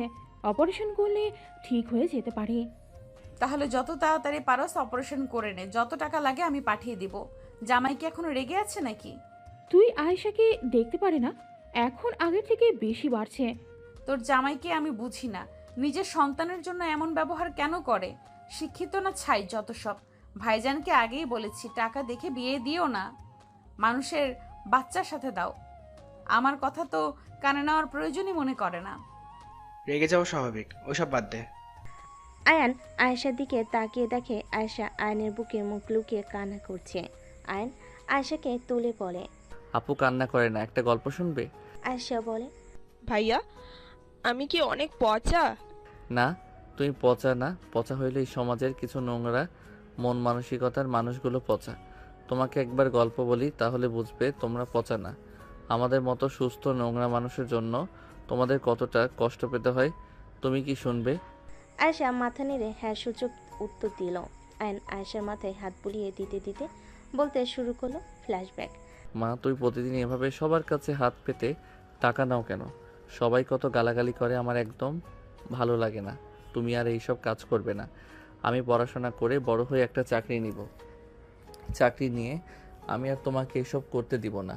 আয়নের মা কপালে চুমু দিয়ে বুকের সাথে জড়িয়ে ধরে বলে, আচ্ছা বাবা, তুমি বড় হও পড়াশুনো করে, যখন চাকরি পাবে তখন আর আমি এমন কাজ করব না। তুমি তো এখন ছোট, আমি যদি টাকা না নিয়ে আসি আমার বাবাকে কিভাবে খাওয়াবো বলো? মা, তোমাকে তো বলাই হয় নাই আমি এইবার ক্লাসে ফার্স্ট হয়েছি। সত্যি বাবা? হ্যাঁ। আয়নের মা আয়নকে চুমু দিয়ে বলে, যাও, আজকে আমি তোমাকে নুডলস রান্না করে খাওয়াবো। সত্যি আম্মু? হ্যাঁ, আমি এখন আসি বাবা, তুমি কিন্তু পড়তে বসো। আচ্ছা আম্মু। আয়নের মা চলে গেল। আয়ন খেলতে চলে গেল। সন্ধ্যার দিকে এসে আয়ন হাত মুখ ধুয়ে পড়তে বসলো। 8টার দিকে পড়া শেষ হলে আয়নের মা রূপালী আসলো। আয়নের মা বলে, বাবা এই নে, তোর জন্য কিনে নিয়ে এসেছি। বাবা তুই নাকি ক্লাস ফার্স্ট হয়েছিস, খালাকে তো একবার বললি না? খালা তুমি তো ছিলে না। তোর পুরস্কার? আয়নের হাতে শার্ট দিলে আয়ন খুশিতে জড়িয়ে ধরল। রূপালী আয়নকে আদর করতে নিল। আয়নের মা নুডলস খাওয়াই দিতে লাগলো। খাওয়া শেষ হলে আয়নের মা হাত মুখ ধুয়ে রূপালীর সাথে গিয়ে রান্না করতে বসলো। আয়ন ওর মায়ের পিছন পিছন ঘুরঘুর করতে লাগলো। 5 দিন পর আয়ন হাই স্কুল থেকে বের হয়ে রাস্তা দিয়ে হাঁটছিল। হঠাৎ করে দেখে ওর মা খালারা সবাই মিলে জ্যামের ভিতর টাকা তুলছে। আয়ন দাঁড়িয়ে থেকে দেখতে লাগলো। হঠাৎ করে দেখে একজন ওর মায়ের গায়ে হাত তুলো। আয়নের রাগ হতে লাগলো। আয়ন রেগে যেতে নিবে, তখন পিছন থেকে একজন হাত ধরে বলে, আরুষ যাস না, খালা তোকে দেখলে অনেক কষ্ট পাবে। মাকে ওই লোকটা মারলো। চল। রাকিব আয়নের হাত ধরে নিয়ে যেতে লাগলো। আয়ন হিজড়া পল্লীতে চলে গেল। আয়ন সোজা রুমে গিয়ে মন খারাপ করে বসে থাকলো। আয়নের মা আসলে আয়নকে দেখে বলে, আব্বুটার কি হয়েছে, মন খারাপ নাকি? আয়নকে ধরতে যাবে, আয়ন এক ঝটকায় হাত সরিয়ে দিল। আয়নের এমন ব্যবহারে আয়নের মা কষ্ট পেয়ে বলে, বাবা এমন কেন করছিস, কি হয়েছে আমাকে বল। আয়ন ওর মাকে কিছু না বলে উঠে চলে গেল। ফ্রেশ হয়ে পড়তে বসলো। মা বারবার আয়নের সাথে কথা বলার চেষ্টা করতে লাগলো। আয়ন চুপ করে পড়তে লাগলো। রূপালী সবাই আয়নের সাথে কথা বলতে আসলে আয়ন কারোর সাথে কথা বলল না। রাকিবকে জিজ্ঞেস করলে রাকিব বলে ওঠে, খালা তোমাকে যে রাস্তায় একটাই লোক মারছিল ওইটাই আরুষ দেখে ফেলে, আর স্কুলে অনেকেই আরুষকে নিয়ে অনেক কথা বলেছে, ওদের সাথে মারামারি দিয়েছিল, তার উপরে আবার তোমাকে মার খেতে দেখেছে। বাবা আমার তো কিছু হয় নাই, দেখ বাবা, তুই যদি আমার সাথে কথা না বলস আমি তাহলে কিভাবে থাকবো? তুই যে কথা না বললে আমার বুকটাই ফেটে যায়। একবার আমার সাথে কথা বল, তুই যা বলবি আমি তাই শুনবো, প্লিজ আমার সাথে কথা বল। আয়নের মাকে কান্না করতে দেখে আয়ন বলে ওঠে, মা তুমি এই কাজ ছেড়ে দাও, তোমাকে ওরা মারে, তুমি কিছু বলো না, হেসে উড়িয়ে দাও। মা আমার অনেক কষ্ট হয় তোমাকে নিয়ে কেউ বাজে কথা বললে। মা অনেকে আমাকে বলে তোমরা নাকি আমাদের নিজের মা না। মা তুমি প্লিজ এই কাজ ছেড়ে দাও, আমি তোমার কাছে কিছু বায়না করব না, তুমি এই কাজ করো না, যদি করো আমি আর তোমাদের সাথে কথা বলবো না, দরকার হইলে অন্য বাসায় কাজ করে খাবো, আমার এত বড় স্কুলে পড়তে হবে না। প্রমিস, আমি আর এই কাজ করব না। আমি আগামীকাল থেকে বাসা বাড়িতে কাজ নেওয়ার চেষ্টা করব, আর এইভাবেই টাকা তুলব না। সত্যি তো? হ্যাঁ। আয়ন ওর মাকে জড়িয়ে ধরল। রূপালী রাকিব চলে যেতেই বলল। আয়নের মা রান্না করতে চলে গেল। আয়ন পড়তে বসলো। 10 দিন পর। আরুষ, আমি কাজ করতে গেলাম, তুই স্কুল থেকে ফিরে খেয়ে নিস। আচ্ছা মা। আয়নের মা চলে গেল। আয়ন রাকিব স্কুলে চলে গেল। আয়ন স্কুলে গেলে তুলি এসে সোজা আয়নের সামনে হাঁটুকে বসে বলে, আরুষ, আই লাভ ইউ। আমি তোমাকে ভালোবাসি। ছি, তুলি কি কও? আমার শরম লাগে তো। এই স্কুলের সব থেকে হ্যান্ডসাম ছেলে তুমি, এভাবে শরম পেলে চলে? তুমি তো সব মেয়েদের ক্রাশ। দূর, কি কও? আমার অনেক শরম পাচ্ছে।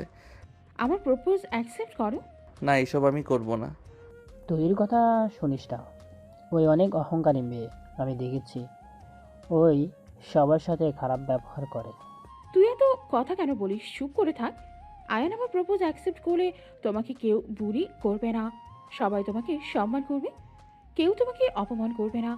আর আয়ান, তুমি হিজড়াদের সাথে থাকা বন্ধ করে দিও। মানে কি? বাদ দাও, প্রপোজ অ্যাকসেপ্ট করো। না, সাইড দাও, ক্লাস শুরু হয়ে যাবে। ওকে, ফ্রেন্ড তো হতে পারো। 1 আর 2 ফ্রেন্ড না হইলে কেমন দেখা যায় বলো? ওকে ফ্রেন্ড। আয়ন তুলি একসাথে হাত ধরে যেতে লাগলো। দুজন একসাথে সামনে সিটে বসে পড়ল। দুজন মনোযোগ দিয়ে ক্লাস করতে লাগলো। দুজনের ভিতর অনেক ভালো ফ্রেন্ডশিপ হয়ে গেল। এভাবেই চলতে লাগলো 1 বছর পর। আরুষ, আজকে তোমাকে আমাদের বাসায় যেতেই হবে। না, আমার ভয় লাগে। তোমার আব্বু আম্মু আবার কি বলবে?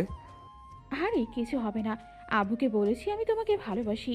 এই কি বল? আমি তোমাকে ফ্রেন্ড হিসেবে ভালোবাসি। ওই একই হলো, চলো। তুলি আয়নকে টেনে নিয়ে যেতে লাগলো। আয়নকে টেনে গাড়িতে তুলে নিল। আয়নকে নিয়ে বাসে চলে গেল। বাসার ভিতরে গাড়ি থামলে দুজন নেমে পড়লো। আয়ন তুলির সাথে যেতে লাগলো। আয়ন বাসার ভিতরে ঢুকলে তুলির আব্বু আম্মু সবাইকে সালাম দিল। আয়নকে দেখে তুলির আব্বু বলে ওঠে, বসো আরুষ, তোমার নাম আমার মেয়ের কাছে অনেক শুনেছি। ও আচ্ছা। আয়ন সামনের দিকে তাকাতেই আয়ন বলে, মা, তুমি এখানে কি করো? আয়নের কথা শুনে সবাই অবাক হয়ে গেল। আয়নের মাকে জড়িয়ে ধরলো। ওর মা বলে ওঠে, এই ছেলে, কে তুমি? আমাকে কেন মা বলছো? আমাকে ছাড়ো। মা, এসব কি বলো? আমি আরুষ, তুমি আমাকে চিনছো না নাকি? এই ছেলে, ওই তোমার মা কিভাবে হবে? তোমার মাথা ঠিক আছে? আঙ্কেল, এইটাই তো আমার মা। কি বলো? হিজড়াটা আবার মা হয় কিভাবে? আরুষ, তোমার মা কিভাবে হবে? তুমি ওকে ছাড়ো। ওই তুই যা এখান থেকে। আব্বু তোমাকে কতবার বলেছি ওকে এখান থেকে সরিয়ে দিতে। আঙ্কেল, আমার মায়ের সাথে খারাপ ব্যবহার করবেন না।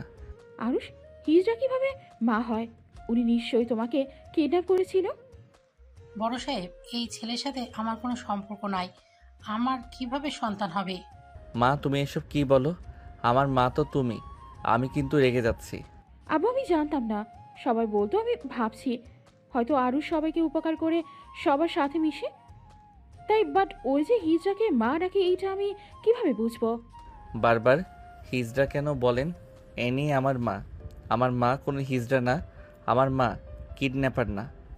চুপ কর। হিজড়ারা কোনোদিন মা হতে পারে নাকি? ওই তোকে কিডন্যাপ করে নিয়ে এসেছে। তার মানে এই হিজড়া, তুই কার ছেলেকে কিডন্যাপ করেছস? ওই ধর ওকে, পুলিশে দিব। ওনের বাচ্চাকে কিডন্যাপ করার শিক্ষা দিচ্ছি। আমার মেয়ের দিকে সবসময় তাকিয়ে থাকোস। আব্বু, ওই আমাকে হুটহাট করে ধরে, আমাকে আদর করতে আসে। আমার মনে হয় ওই আমাকে কিডন্যাপ করার জন্য এত ভালো ব্যবহার করতো। আপনারা এইসব কি বলছেন? আমি তুলিকে সন্তানের মতো দেখি। আমি তুলিকে কিডন্যাপ কেন করব? বের হয় এই বাসা থেকে। আমার মেয়ের দিকে চোখ তুলে তাকাস। সাহেব, আমার চাকরিটা নিয়ে নেন না। আমি কিডন্যাপার না। আমি ভালোভাবে কাজ করে খেটে খেতে চাই। তুলির আপু আয়নের মাকে গালাগালি করতে লাগলো। আয়নের মা পায়ে ধরলে তুলির আপু লাথি মারে। আয়ন তুলির আপুর উপরে রেগে গিয়ে কামড় মারে। আয়নকে থাপ্পড় মেরে ফেলে দেয়। আয়ন ধরতে গেলে আয়নকে লোকজন দিয়ে মারতে লাগলো। আয়নের মা আয়নকে ধরে বলে, সাহেব, আমার ছেলেটাই বুঝতে পারে নাই। আমার ছেলেকে ছেড়ে দেন। আমার ছেলে ছোট মানুষ। তুলির আপু রেগে হাতের দিকে তাকাতেই হাত ঝাঁকাতে ঝাঁকাতে রেগে বলে, এত বড় সাহস আমার হাতে কামড় দেয়, হিজড়ার বাচ্চা একটা। আয়নের মা আয়নকে বাঁচানোর চেষ্টা করতে লাগলো। আয়নের মারগুলো আয়নের মা মায়ের খেতে লাগলো। আয়ন কান্না করতে করতে বলে, মা তুমি এখান থেকে যাও, মা আমাকে মারতে দাও। আঙ্কেল, আমার মাকে মেরো না। ওকে মেরে এখান থেকে বের করে দে। আর তুলি, ওর সাথে যেন তোকে মিশতে না দেখি। আয়নের মাকে আয়নকে গাড্রা মারতে লাগলো। আয়নের মা রেগে গিয়ে বলে ওঠে, মিস্টার খান, আমি হিজড়া বলে আমার সন্তানের শরীরে রক্ত ঝরালেন। আমি আপনাকে অভিশাপ করে যাচ্ছি, আপনার মেয়ে কখনো সুখী হবে না। একটা হিজড়ার দোয়া। আয়নের মায়ের কথা শুনে রেগে তুলির আব্বু চুলের মুঠো ধরে থাপ্পড় মারতে মারতে বলে, আমাকে মেয়েকে অভিশাপ দেস? দেখ তোর আমি কি হাল করি। আঙ্কেল, আমার মাকে ছেড়ে দেন। তুলির আব্বু আয়নের মাকে থাপ্পড় মারতে মারতে চুলের মুঠি ধরে টেনে হেসে নিয়ে যেতে লাগলো। আয়ন তুলির পায়ে ধরে বলে, তুলি, আমার মাকে ছেড়ে দিতে বলো না। আমার মা কিডন্যাপার না। আমার মা তোমাকে কিডন্যাপ করতে চাই নাই। আমার মা সবাইকে ভালোবাসে। আমার মাকে ছেড়ে দিতে বলো না। তুলি আয়নকে লাথি মেরে সরিয়ে দিয়ে বলে, চুপ করো। ওই তোর মা নাকি? ওই যে তুই ওকে মা বলস, ওই একটা হিজড়া। আর আমি আগে থেকেই জানতাম তুই যে ওই হিজড়াকে মা বলিস। আমি আব্বুকে আগেই বলেছিলাম, ওই হিজড়াকে দেখলে আমাদের বাপ বেটির বমি আসে। শুধুমাত্র আমার ফপির জন্য ওকে এই বাড়িতে রাখতে হয়েছে, না হলে কবে ঘাড় ধাক্কা দিয়ে বের করে দিতাম। আর ওই হিজড়ার ছেলে হয় আমাকে সেকেন্ড করে দেস। আমি স্কুলে টপ ছিলাম, হুট করে এসে তুই আমার লাইফটাই এলোমেলো করে দিয়েছিস। এক কাজে দুই কাজ হয়ে গেল। এই বাড়ি থেকে তোর মাকেও সরিয়ে দিলাম, আর তোর আর ওই স্কুলে পড়তে হবে না। দেখ, তোকে স্কুল থেকে বের করে দিবে। তুলি কথাগুলো বলে হাসতে লাগলো। আয়ন তুলির কথা শুনে রেগে তুলিকে মারতে লাগলো। তুলির আম্মু সাথী দৌড়ে এসে আয়নকে সরিয়ে দেওয়ার চেষ্টা করতে লাগলো। আয়ন তুলির চুল ধরে থেকে বলে, তোকে আমি শেষ করে ফেলবো। তুই এত খারাপ। আরুষ ছাড়ো। বডিগার্ডকে ডাক দিলে আয়নকে চুলের মুঠি ধরে মারতে মারতে নিয়ে যেতে লাগলো। আয়নকে ধাক্কা দিয়ে ওর মায়ের উপর ফেলে দিল। দুজনকে টেনে গেট দিয়ে বের করে দিল। আয়ন গেটে লাথি মেরে বলে উঠল, খান সাহেব, আমি একদিন তোকে তোর মেয়েকে এই বাড়িতে থেকে বের করে দিব। একদিন আমি অনেক বড় হব, সেদিন আমি তোকে ঘাড় ধাক্কা দিয়ে বের করে দিব। তোর অহংকার আমি ভেঙে ফেলবো। আমার মায়ের শরীরের রক্ত ঝরিয়েছিস না, আমি তোর রক্ত ঝরাবো। আয়নের কথা শুনে সবাই হাসতে লাগলো। তুলির আব্বু বলে ওঠে, তুই বড় হতো দূর, তোকে কেউ কোনোদিন চাকরিও দিবে না। যেই জানবে তুই হিজড়ার ছেলে, তোকে আর কখনো কোনো স্কুলে ভর্তি করবে না। তোর সাথে কেউ মিশবে না। যতদিন হিজড়া তোর সাথে থাকবে ততদিন তুই কিছুই করতে পারবি না। প্রতিনিয়ত তুই সবার কাছ থেকে অবহেলা পাবি। তোকে কেউ ভালোবাসবে না, ঘৃণা করবে, ছিছি করবে। চাকরি তো দূর, তুই কোনোদিন মানুষের পাশে দাঁড়াতে পারবি না তোর মায়ের পরিচয় ছাড়া যদি তুই কিছু করতে পারস। তুলির আব্বুর কথা শুনে আয়ন বলে ওঠে, আমার মাকে নিয়ে আমি তোকে দেখিয়ে দিব। আমার মা হিজড়া হইলেও তোদের মতো নোংরা মানসিকতার মানুষ না। আমার মা হিজড়া হইলেও আমার মা সবার থেকে বেস্ট। আমার মায়ের মতো কেউ হয় না। আমার মা ভালোবাসতে জানে, মানুষকে সম্মান করতে জানে। আরুষ, এখান থেকে চল। আরুষ, চল। আয়নের আর কিছু বলতে না দিয়ে আয়নকে টেনে নিয়ে যেতে লাগলো। আয়নের মাকে জড়িয়ে ধরে কান্না করতে লাগলো। আয়নের মা আয়নকে নিয়ে সোজা হিজড়া পল্লীতে চলে গেল। আয়নের মাকে আর আয়নকে রক্তাক্ত অবস্থায় দেখে সবাই দৌড়ে কাছে আসলো। আয়নের মাকে সবাই ধরে বলতে লাগলো, আফা, তোমার কি হয়েছে? বাবা তোদেরকে মেরেছে? আয়নের মা কাউকে কিছু না বলে সোজা রুমে চলে গেল। আয়ন দৌড়ে দরজা ধাক্কাতে লাগলো আর বলতে লাগলো, মা, দরজা খুলো। মা, আমি জানি তুমি আমাকে কিডন্যাপ করো নাই। তুমি আমার মা, আমি তোমার পেটে হয়েছি। মা, দরজা খুলো মা। আয়ন চিৎকার করে কান্না করতে লাগলো আর ডাকতে লাগলো। বাকি হিজড়ারাও ডাকতে লাগলো। অনেকক্ষণ ধাক্কাধাক্কি করে দরজা যখন খুলে যায়, ভিতরে ঢুকতে দেখতে পাই আয়নের মা ফ্যানের সাথে ঝুলছে। সবাই চিৎকার দিয়ে কান্না করতে লাগলো। আয়ন ওইখানেই থমকে গেল। আয়ন পাথরের মতো উপরের দিকে তাকিয়ে থাকতে লাগলো। সবাই মিলে নামালে আয়নকে রাকিব ধরলে আয়ন জোরে চিৎকার দেয়। দৌড়ে গিয়ে ওর মাকে জড়িয়ে ধরে বলে, মা, তুমি আমাকে ছেড়ে কিভাবে যেতে পারলে? মা, আমি তোমাকে ছাড়া কিভাবে থাকবো? মা, আমি যে তোমাকে ছাড়া থাকতে পারবো না। মা, চোখ খুলো না মা, তুমি কিডন্যাপার না। মা, তুমি শুধু আমার মা, তুমি হিজড়া না। মা, আমি তোমার সন্তান। প্লিজ মা, চোখ খুলো। মা, আমাকে ছেড়ে তুমি চলে যেতে পারো না। মা, তুমি যদি আমাকে ছেড়ে চলে যাও, আমাকে কেউ সকালে ডেকে তুলবে মা। মা, কে তোমার মতো আমাকে বুকে জড়িয়ে ভালোবাসবে মা? মা, চোখ খুলো না মা, আমি আর কোনো দিন তোমার কাছে কিছু চাইবো না। মা তুমি চোখ খুলো, আমি আর বায়না করব না। মা আমি তোমাকে ইনকাম করে খাওয়াবো। মা উঠো না, চোখ খুলো না মা। আয়ন জোরে চিৎকার দিয়ে কান্না করতে লাগলো। আয়নের কান্না দেখে সবাই কান্না করতে লাগলো। আয়নকে কি বলে সান্ত্বনা দিবে বুঝতে পারল না। রূপালী আয়নকে বোঝানোর চেষ্টা করতে লাগলো। আয়ন অজ্ঞান হয়ে গেল।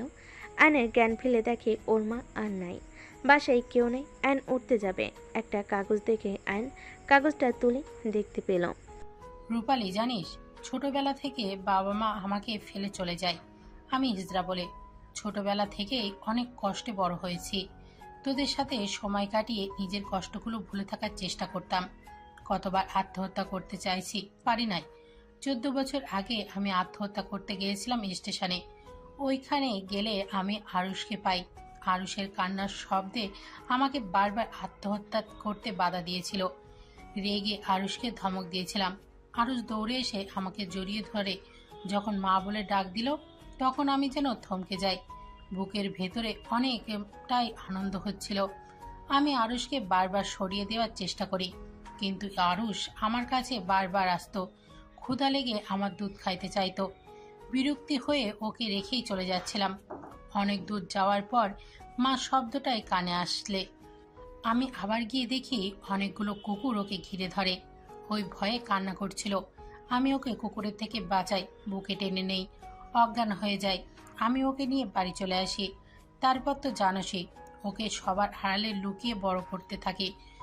বড় আম্মার সামনে আরুষ যখন প্রথম ধরা খায়, কত মার খাইতে হয়েছে। আমি সব কিছু ভুলে তাও আরুষকে ছাড়ি নাই। আজ বুঝতে পারছি আমি আরুষের ভালো না। আমি আরুষের জীবন শেষ করে দিলাম। আমাদের সাথে থাকার জন্য ওকে প্রতিনিয়ত সবাই অবহেলা করত। ছোট ছেলেটাই আমরা কখনো বলতো না। রাকিব সব সময় আমাকে সব বলে দিত। আমি ওর বাবা মাকে খোঁজার চেষ্টা করতাম, যে ওর বাবা মাকে পেলে ওকে দিয়ে দিব। আমি ওর বাবা মায়ের খোঁজও পেয়েছিলাম। আরুষের 8 বছর সময় মনে আছে? সবাই যখন আরুষের খোঁজ করলি, আমি বলেছিলাম আরুষকে অন্য স্কুলে ভর্তি করে দিয়ে এসেছি। আসলে আমিও ওর বাবা মায়ের কাছে দিয়ে এসেছিলাম, কিন্তু আরুষ ওখানে থাকে নাই। দিন রাত কান্না করতো আর মা করতো।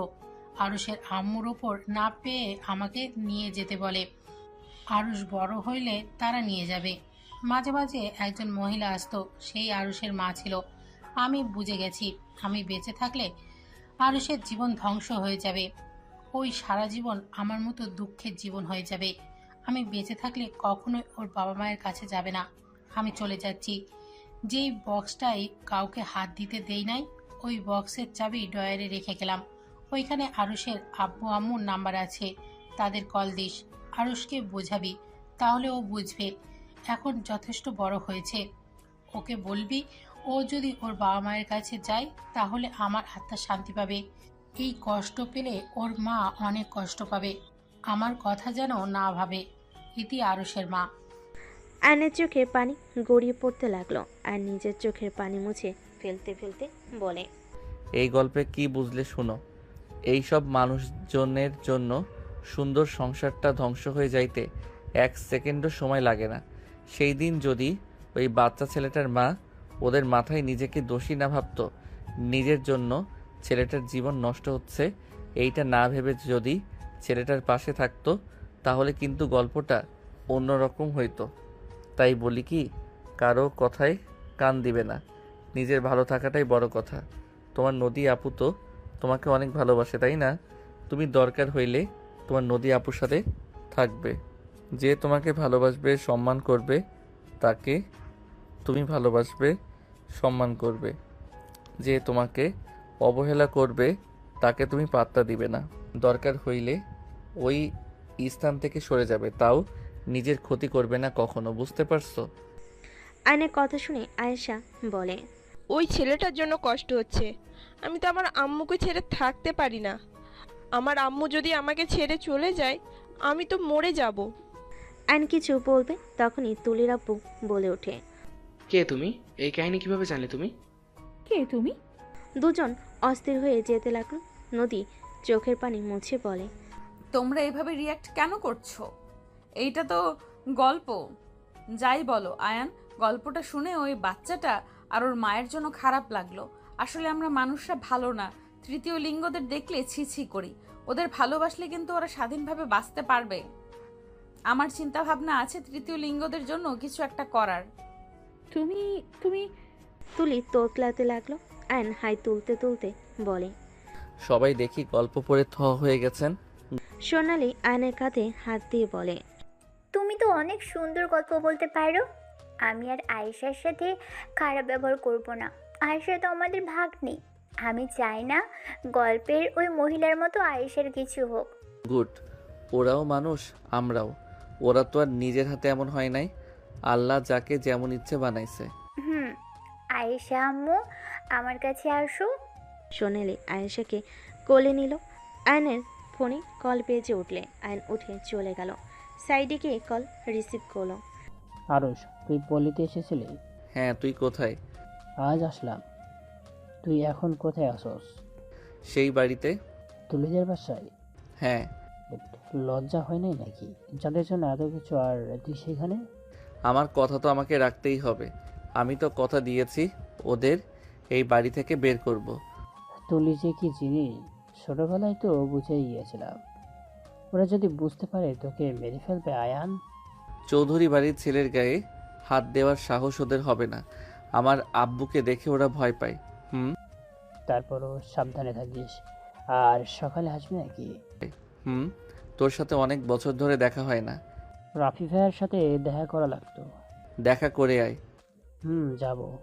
আগে তোর সাথে দেখা করে নিই। আর শোন, আমি যে কোম্পানিতে জব করি এইখান থেকে যদি নদী ম্যাডামদের সাথে না ডিল করি ওনারা পথে বসে যাবে। নদী ম্যামকে জানি। আমার স্ত্রী। আচ্ছা ভাই, তোর সাথে সকালে দেখা করব। রাকিবকে কিছু বলার সুযোগ না দিয়ে আয়ন ফোন কেটে দিয়ে চলে গেল। আয়ন নদীর পাশে বসে থাকলো। সাথী চা এগিয়ে দিল। আয়ন সাথীকে বলে ওঠে, কি ব্যাপার সাথী, তুমি সব সময় কাজ করো, এখন তো এই বাড়িতে সবাই এসে গেছে, তারা কোনো কাজ না করে পায়ের উপরে পা তুলে খায় কেন? আয়ান, কিছু মনে করো না। আমাদের বাসার ব্যাপারে তুমি কথা না বললে খুশি হব। তুমি এই বাড়ির অতিথি, তোমার যা লাগবে বলবে, সাথে সাথে হাজির হয়ে যাবে। আপনার জীবন লাগবে মানে? সরি, মজা করছি। আপনি বলেন, যা চাইবো তাই পাইবো, তাই বললাম। আয়নের কথায় সবাই হেসে দিল, শুধু তুলি আর তুলির আব্বু বাদে।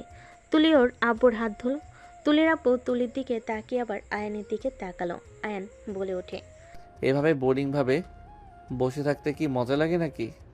দূর থাকেন, আমি রুমে যাই, আমার ঘুম পাচ্ছে। আয়নের কথা শুনে আয়েশা বলে ওঠে, ভাইয়া, আমিও যাব তোমার সাথে, ঘুমাবো।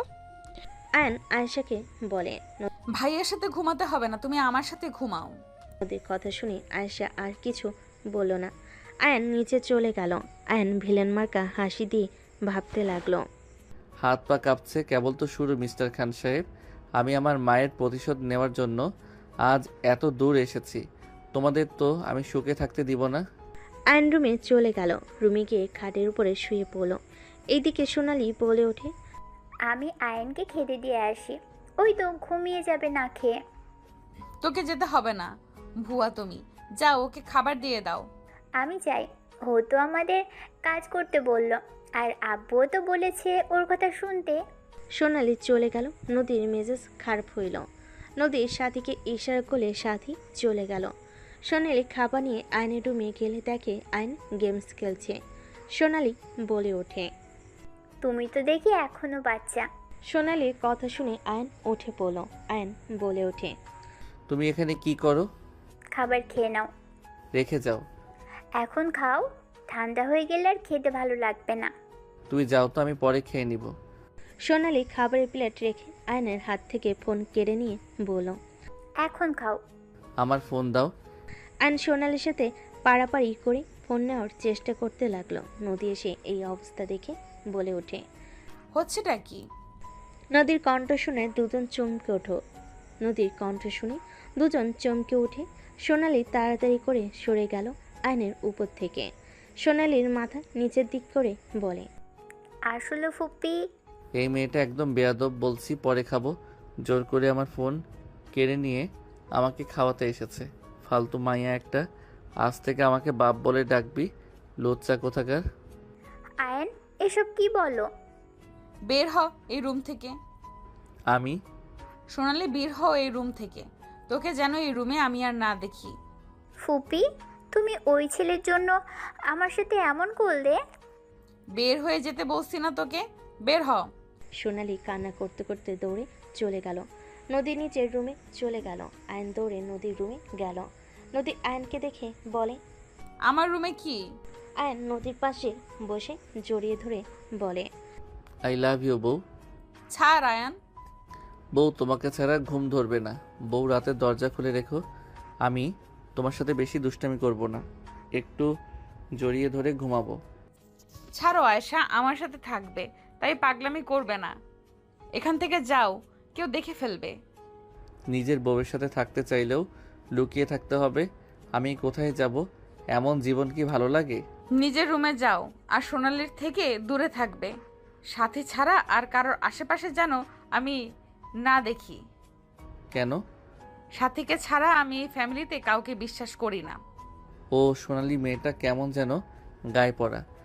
ওই তোমাকে পটানোর চেষ্টা করবে, পটানোর জন্য সব করতে পারে, তাই তোমাকে যেন ওর আশেপাশে না দেখি। ওকে মাই ডিয়ার বউ, বউ একটা কিস করি। আয়ন কথাটা বলে নদীকে ঘুরিয়ে ঠোঁটজোড়া নিজের দখলে নিয়ে নিল। নদী আয়নকে সরিয়ে দেওয়ার চেষ্টা করেও পরক্ষণে আর দিল না। নদী ভাবতে লাগলো, না, ওই ছোট মানুষ, যা করতে চায় করতে দেওয়া ভালো। সব সময় দূর দূর করলে অন্য মেয়েদের প্রতি আসক্ত হয়ে যাবে। মানি আর না মানি, ওই তো আমার হাজবেন্ড। আমরা বাঙালি যত যাই বলি না কেন, নিজের স্বামীর ভাগ অন্য কাউকে দেওয়া অসম্ভব। নদী ঠোঁট আয়ন ছেড়ে দিয়ে বলে, জান গেলাম। আয়ন চলে গেল। আয়ন রুমে খাবার খেয়ে ফোনে গেম খেলতে লাগলো। রাত 1টা বাজলে আয়নের ঘুম আসলো না। আয়ন উঠে দরজা খুলে যে রুম থেকে বের হয়ে গেল। নদীর রুমে দরজা আসতে ধাক্কা দিলেই দরজা খুলে গেল। আয়নের মুখে হাসি ফুটে উঠল। আয়ন পা টিপে টিপে ভিতরে গিয়ে দরজা আস্তে আস্তে বন্ধ করে দিল। ডিম লাইটের আলোতে দেখে আয়শা একপাশে শুয়ে আছে, নদী মাঝখানে শুয়ে আছে। আয়ন আস্তে আস্তে করে গিয়ে নদীর পাশে শুয়ে নদীকে নিজের দিকে নিয়ে আসলো। নদীর ঘুম ভেঙে গেল। নদী ঘুমানোর ভান ধরে থাকলো। আয়ন নদীর কোমর জড়িয়ে ধরল, বুকের উপরে মাথা রেখে ঘুমিয়ে গেল। নদী আয়নের স্পর্শে কেঁপে উঠতে লাগলো। নদী আয়নকে জড়িয়ে ধরে ঘুমিয়ে গেল। সকালে ভোরে আয়নের ঘুম ভাঙে। আয়ন আস্তে আস্তে করে রুমে চলে গেল। নদীর ঘুম ভাঙলে দেখে আয়েশা চোখ টলছে। নদী উঠে বলে, গুড মর্নিং আপুমনি। নদীর কথাই আয়েশা জড়িয়ে ধরে বলে, গুড মর্নিং আপু। আপু আজকে হাঁটতে যাবে? চলো দুইজন ফ্রেশ হয়ে নামাজ পড়ে নেই, তারপর দুইজন মিলে যাব। আয়েশার কথায় আয়েশা নদীর সাথে ওয়াশরুমে গিয়ে ফ্রেশ হয়ে অজু করে দুজনে নামাজ পড়তে লাগলো। নামাজ পড়া শেষ করে দুজন বের হয়ে গেল। কিছু দূর গেলে হুট করে আয়ন পিছন থেকে দৌড়ে এসে বলে, গুড মর্নিং বউ এবং আপুমণি। ফাজিল, এখানে কি? আয়েশা বলে ওঠে, ভাইয়ার বউ কে? তোমাকে সিক্রেট কথা বলি, কাউকে বলবে না, প্রমিস করো। আয়ান, বেশি বেশি হয়ে যাচ্ছে কিন্তু। তোমার আপুমণি আমার বউ হয়, আর আমি তোমার আপুমণির হাজবেন্ড হই, এইটা যেন কাউকে বলো না, ওকে? আয়েশা আয়নকে প্রমিস করে আয়ন বলে ওঠে। আয়েশা অবাক হয়ে গেল। আয়ন আয়েশাকে নিয়ে হাঁটতে লাগলো। নদীও ওদের পিছন পিছন যেতে লাগলো। তিনজন হাঁটাহাঁটি করে একটা বেঞ্চিতে বসলো। আয়েশা পানি খেলো। নদী পানি খাইয়ে আয়নের দিকে ধোলে আয়নও পানি খেতে লাগলো। আয়ন ঘড়ির দিকে তাকিয়ে বলে, ওকে, তোমরা বাসায় চলে যাও, আমি পরে যাব। আয়ন ওইখান থেকে চলে গেল। আয়ন সোজা রাকিবের সাথে দেখা করতে চলে গেল। 1 মাস পর আয়ন বাসার ভিতরে ঢুকতে দেখে তুলির আপু তুলি বসে আছে। আরুষ? আয়ন তুলির আব্বুর কথা শুনে মুচকি হাসি দিয়ে সামনে সোফায় বসে পায়ের উপর পা তুলে বলে, চিনতে 1 মাস লেগে গেল? আমি বলেছিলাম না আব্বু, ওই আরুষ। একদম ঠিক ডিয়ার, আমি সেই আরুষ যাকে একদিন তার মায়ের সাথে মেরে ঘাড় ধাক্কা দিয়ে বের করে দিয়েছিলি তোরা। আমি সেই আরুষ। চৌধুরী বাড়ির ছেলে তুই? হ্যাঁ, আমি চৌধুরী বাড়ির ছেলে, তোদের জম মিসেস তুলি। আপনাকে দেখে আমার বড্ড হাসি পায়। এত দেমাগ সব কোথায় গেছে? এখন মেয়েকে নিয়ে বাপের বাড়িতে থাকতে হয়, স্বামীর আদর ভালোবাসা থেকে বঞ্চিত। হা হা হা। আমার খুব ভালো লাগছে এই 1 মাস স্বামীর এত সুন্দর ভালোবাসা, প্রতিনিয়ত গালাগালি, এত আদর করে। হা হা হা। অ্যান হাসতে লাগলো। তুলি রেগে অ্যানের মাথায় ফুলদানি দিয়ে বাড়ি মারলে। সাথে সাথে নদী চিৎকার দিয়ে বলে ওঠে, তুলি। নদীর কণ্ঠ শুনে তুলির আব্বু তুলি পিছনে ঘুরে তাকাতে দেখে নদীর সাথে সবাই দাঁড়িয়ে আছে। অ্যান কপাল ধরে নদীর দিকে অসহায়ভাবে তাকিয়ে আছে। তোমাকে আমি বারবার বলছিলাম, তোমার ভাই ভাতিজি আমাকে সহ্য করতে পারে না। ওরা চায় না তোমার কোম্পানি লসের হাত থেকে বাঁচুক। আমি তোমাকে এতবার বললাম, ওরা চাচ্ছে আমাকে মেরে তোমার সাথে আমার ফ্যামিলির সাথে ঝামেলা বাঁধিয়ে দেওয়ার। তুমি আমার কথা বিশ্বাস করলে না। দেখো নিজের চোখে। ফুপি ফুপি ওই মিথ্যা বলছে, ওই আমাদের ফাঁসাচ্ছে। নদী ওই মিথ্যা বলছে, ওই আমাদের ফাঁসাচ্ছে। নদী এসে সজোরে তুলির গালে থাপ্পড় মারল। তুলি নিজেকে কন্ট্রোল করতে না পেরে ফ্লোরে পড়ে গেল। নদী দৌড়ে গিয়ে আয়নের মাথায় চেপে ধরল। নদী নিজের ওড়না ছিঁড়ে আয়নের মাথায় বেঁধে দিয়ে বলতে লাগলো, আই এম সরি আয়ান, আমি বুঝতে পারি নাই। আমি ভাবতেই পারছি না ওরা সত্যিই তোমার ক্ষতি করবে। আমি যদি তোমার কথা শুনতাম তাহলে এমন কিছুই হইতো না। নদী তুই ওর মিথ্যা জালে ফেসে যাচ্ছিস। Shut up. আর একটা কথা তোমরা বাপ বেটি বলবে না। তোমাদের অনেক সহ্য করেছি, আর না। নদী তোর কাছে আমাদের থেকে এই ছেলে বড় হয়ে গেল, এই জন্যই বলে টাকা থাকলে সবাই বিক্রি হয়ে যায়। যা শাট আপ। একদম আমাকে ইমোশনাল ব্ল্যাকমেল করবে না। অনেক ব্ল্যাকমেল করেছো, আর না। বউ অনেক ব্যথা লাগছে। আয়ান কথাগুলো বলে কান্না করতে লাগলো। তুলির আব্বু অবাক হয়ে গেল। তুলি কিছু বলার আগে নদী আয়নকে বুকের সাথে জড়িয়ে নিয়ে কপালে চুমু দিয়ে বলে, আয়ান পাগল, কান্না করো না, ব্যথা ঠিক হয়ে যাবে। আমাকে তুমি ক্ষমা করে দাও। আমি তোমার কথাগুলো বিশ্বাস করি নাই। আর যদি না আসতাম তাহলে ওরা সত্যি তোমাকে মেরে ফেলতো। বউ জানো, ওরা আমাকে বলছিল আমি যদি আব্বুকে বলে তোমাদের কোম্পানির সাথে শেয়ারে কাজ করতে না করি তাহলে ওরা দুজন আমাকে মেরে ফেলবে। আমি হাসতে হাসতে বলছি আমি মরে গেলেও করব না, যা ইচ্ছা করো। আর তুলি রেগে সোজা আমার মাথায় বাড়ি মারল। আয়নের কথা শুনে নদী রেগে গেল। তুলি উঠে কিছু বলতে যাবে, নদী রেগে তুলিকে হাতের উল্টা পিঠ দিয়ে সজোরে থাপ্পড় মেরে বলে, আমি এত কিছু কাদের জন্য করছি? সব তো তোমাদের জন্যই। সেখানে তোরা আমার পেছনে লাগছস। দিন রাত না খেয়ে কষ্ট করে আজ এত দূর এসেছি, আর সেখানে তোরা আমার পেছনে ছুরি মারলি। নদী ওই তোকে ভুল বুঝাচ্ছে, আমরা তোর ক্ষতি কিভাবে চাইবো? চুপ, একদম চুপ। তোমরা দুইজন আর কিচ্ছু বলবে না। এখন এই বাসা থেকে বের হয়ে যাবে, না হলে আমি তোমাদের ঘাড় ধাক্কা দিয়ে বের করে দিব। আমি 4 মিনিট সময় দিলাম, এর ভেতরে যদি না বের হও তোমাদের জন্য মোটেও ভালো হবে না। নদীর কথা শুনে তুলির আব্বু রেগে বলে ওঠে, কি করবি তুই? বের হব না, এটা আমাদের বাসা, বের হলে তুই হ। এইটা আমার বাসা, তোমার কিভাবে হয়? এইটা আমার নামে করে দিছস, ভুলে গেছস নাকি? আমি কবে তোমাদের নামে লিখে দিলাম? তুলি দলটা নিয়ে আয়। তুলি দলিল বের করে নিয়ে এসে দেখালো। নদী থমকে গেল। নদী বলে ওঠে, এইভাবে আমাকে ধোকা দিলে তোমরা? চুপ কর, এখন বের হ। আমি তোমাদের নামে মামলা করব। বাসা থেকে বের হয়ে যা ইচ্ছা কর, নাইলে ঘাট ধাক্কা দিয়ে বের করে দিব। আমার বাড়ি থেকে আমি কোথাও যাব না, আমি পুলিশ ডাকবো। আমার কাছে প্রমাণ আছে। কিসের প্রমাণ? নদী ওর ফোনের রেকর্ড বের করে চালু করে দিলে তুলির আব্বু অবাক হয়ে গেল। তুলি হুট করে ফোন কেড়ে নিয়ে সজোরে আছাড় দিয়ে ফোন ভেঙে ফেল। নদীর আব্বু বলে ওঠে, বড় খোকা, তোরা যা শুরু করেছোস, তোদের কপালে দুঃখ আছে। আমার মেয়েকে ঠকিয়ে এই বাড়ি লেখে নিয়েছোস না? আমি তোকে অভিশাপ দিচ্ছি, তোদের কোনোদিনও ভালো হবে না। যার যেমন ইচ্ছা অভিশাপ দাও, ওর মাও তো ওকে অভিশাপ দিয়েছিল, তাতে কি হয়েছে? আয়েশাকে মেরে ফেললে সব সমাধান হয়ে যাবে। আপনি সব কি বলো? ঠিক বলেছি, ওকে মেরে ফেললে তোর আর কোনো সমস্যা থাকবে না। আপু, আমি মরতে চাই না। নানুকে বলো না আমাকে মেরে যেন না ফেলে। আমি বেঁচে থাকতে তোমার ক্ষতি কেউই করতে পারবে না। ছি ভাই, তুমি এত নিচে নেমে গেছো। আর তুলি, তুই মা হয়ে এমন জঘন্য কাজ কিভাবে করতে পারিস? এই বুড়ো, তুমি আমাদের সাথে থাকবে নাকি মেয়ের সাথে? যদি থাকো এখানে থাকি যাও, নাইলে মেয়ের সাথে আউট হয়ে যাও। আল্লাহর দোহাই লাগে, বাপ্পিটি এবার থামো। আল্লাহ ভয় পাও তোমরা, যা শুরু করছো। আম্মু চুপ করো। তোর দেখি সাহস বেড়ে গেছে, বোবা থাকতে বলছি, ভুলে গেছস? ওয়েট, মজা দেখাচ্ছি। এইসব হচ্ছেটা কি? সবাই পিছনে ঘুরে তাকাতেই তুলির আব্বু বলে ওঠে, চৌধুরী সাহেব, আপনার ছেলেকে এখান থেকে নিয়ে যান, যদি আপনার ছেলের ভালো চান তো। আমার ছেলেকে নিয়ে যাব মানে? আপনি আমাদের সামনে আমাদের বৌমাকে মারছেন, আপনার সাহস তো কম না। আরুষ, তুই কি কাপুরুষ হয়ে গেলি নাকি? তোর সামনে তোর স্ত্রী মরছে আর তুই চুপ করে তাকিয়ে দেখছোস? বউ মানে? মিসেস তুলি হাই, চিনতে পারছো? রাকিব? একদম। বাহ, জানেমন, আমাকে চিনতে পারছো। গার্ড, এই রাকিব আর আয়নকে ধরো। আয়নের আব্বু আম্মু রাফি বলে ওঠে, খান সাহেব, আমার ভাইয়ের গায়ে হাত উঠলে আপনি কিন্তু শান্তিতে থাকতে পারবেন না। আমার শান্তির দরকার নাই। গাটা আয়ন রাকিবকে মারতে লাগলো। রাকিব ফাইট করতে লাগলো। আয়ন মার খাইতে লাগলো। আয়ন শুধু তুলির আব্বুর দিকে তাকিয়ে আছে। রাফি ফাইট করতে গেলে আয়ন বলে ওঠে, ভাইয়া তুই সবাইকে নিয়ে এখান থেকে চলে যাও। রাকিব তুই এখান থেকে চলে যা, তোর স্ত্রী সন্তান আছে, তুই চলে যা।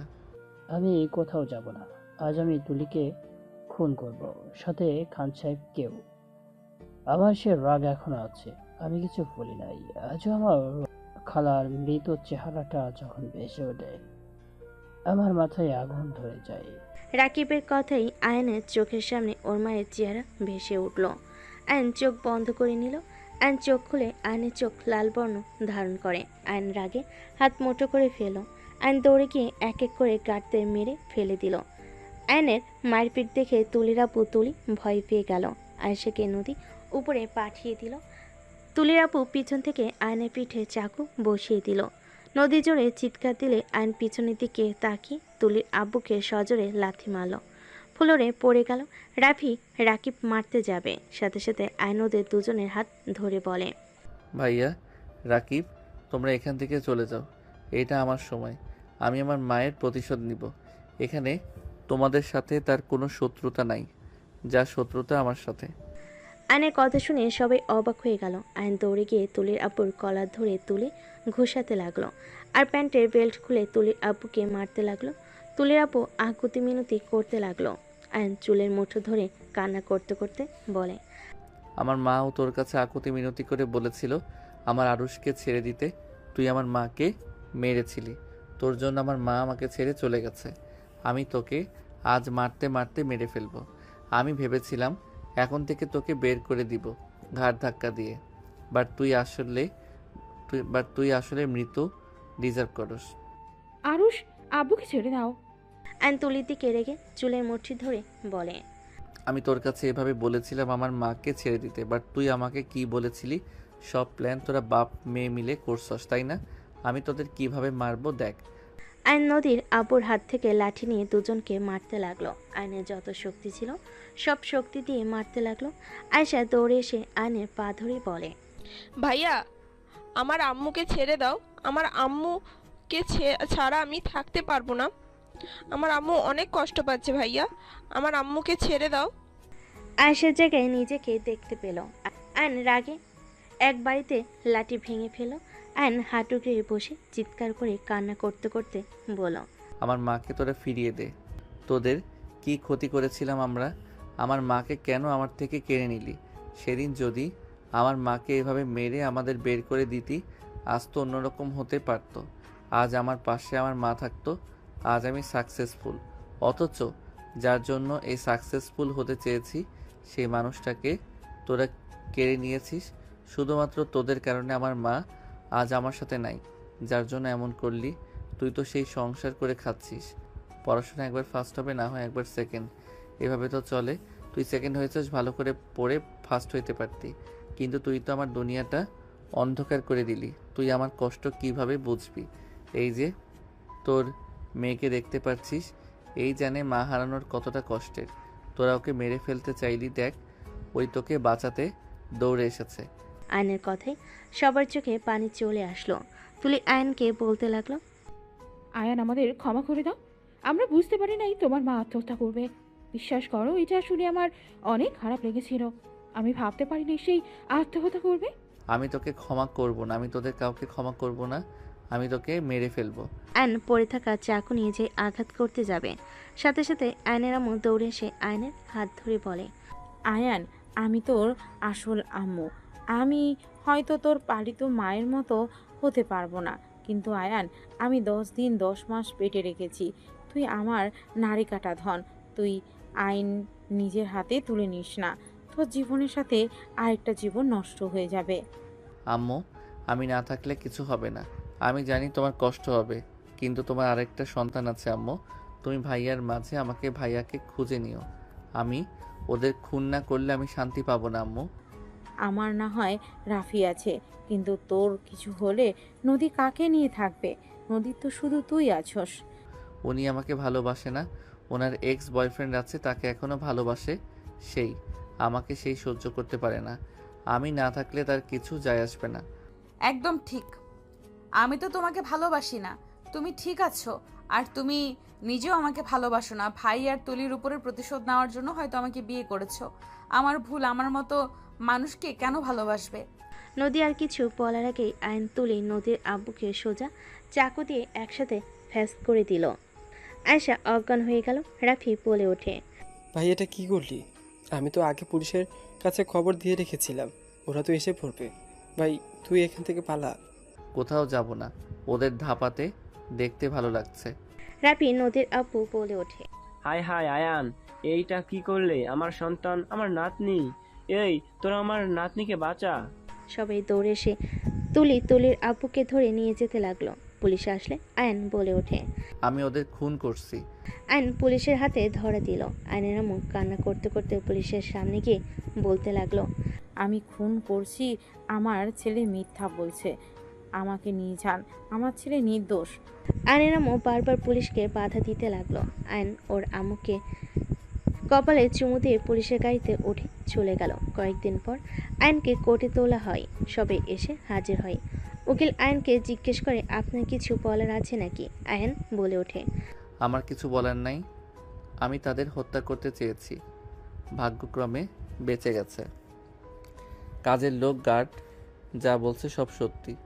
আমি ওদের মেরেছি, খুন করার চেষ্টা করছি, এইটা বলতে আমার কোনো সমস্যা নাই।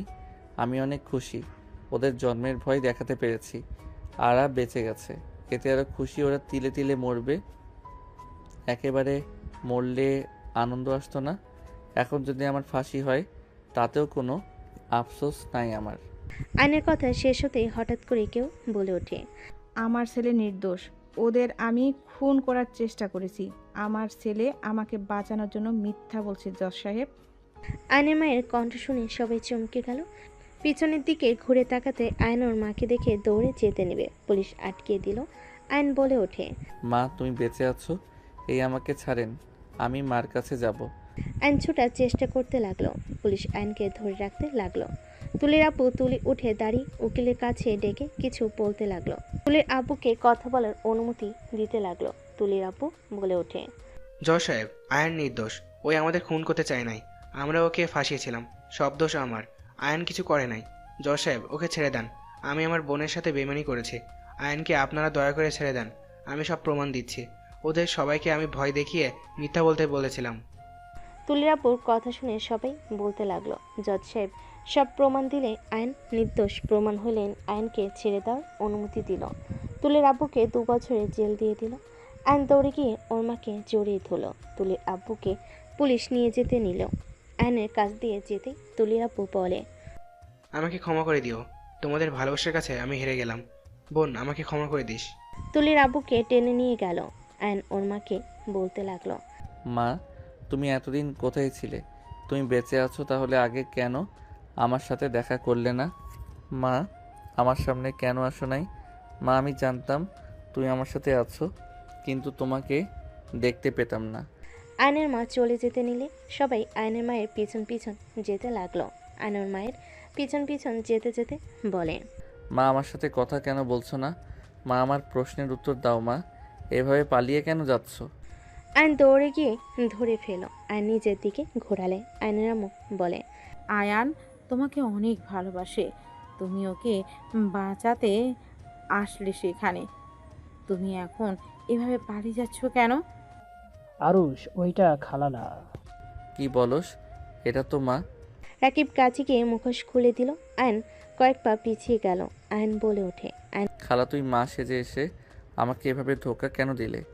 তোকে জেলে যেতে দেখে আমি কিভাবে চুপ করে থাকবো?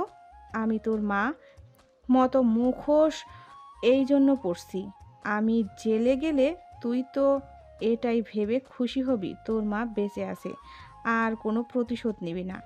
আরুষ, তুই যা করছস এতে তোর মা বেঁচে থাকলেও কখনোই খুশি হইতো না।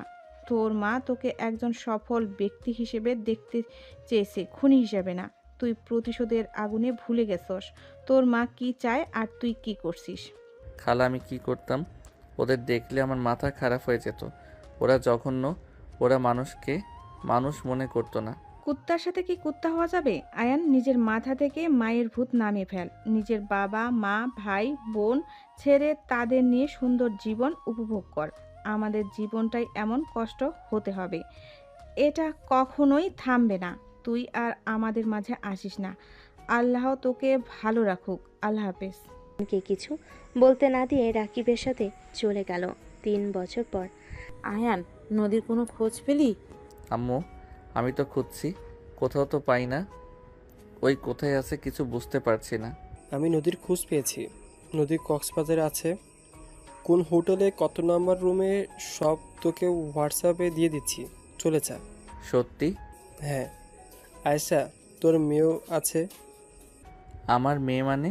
হ্যাঁ, তোর নদীর মেয়ে হয়েছে, 1 বছর হয়ে গেছে।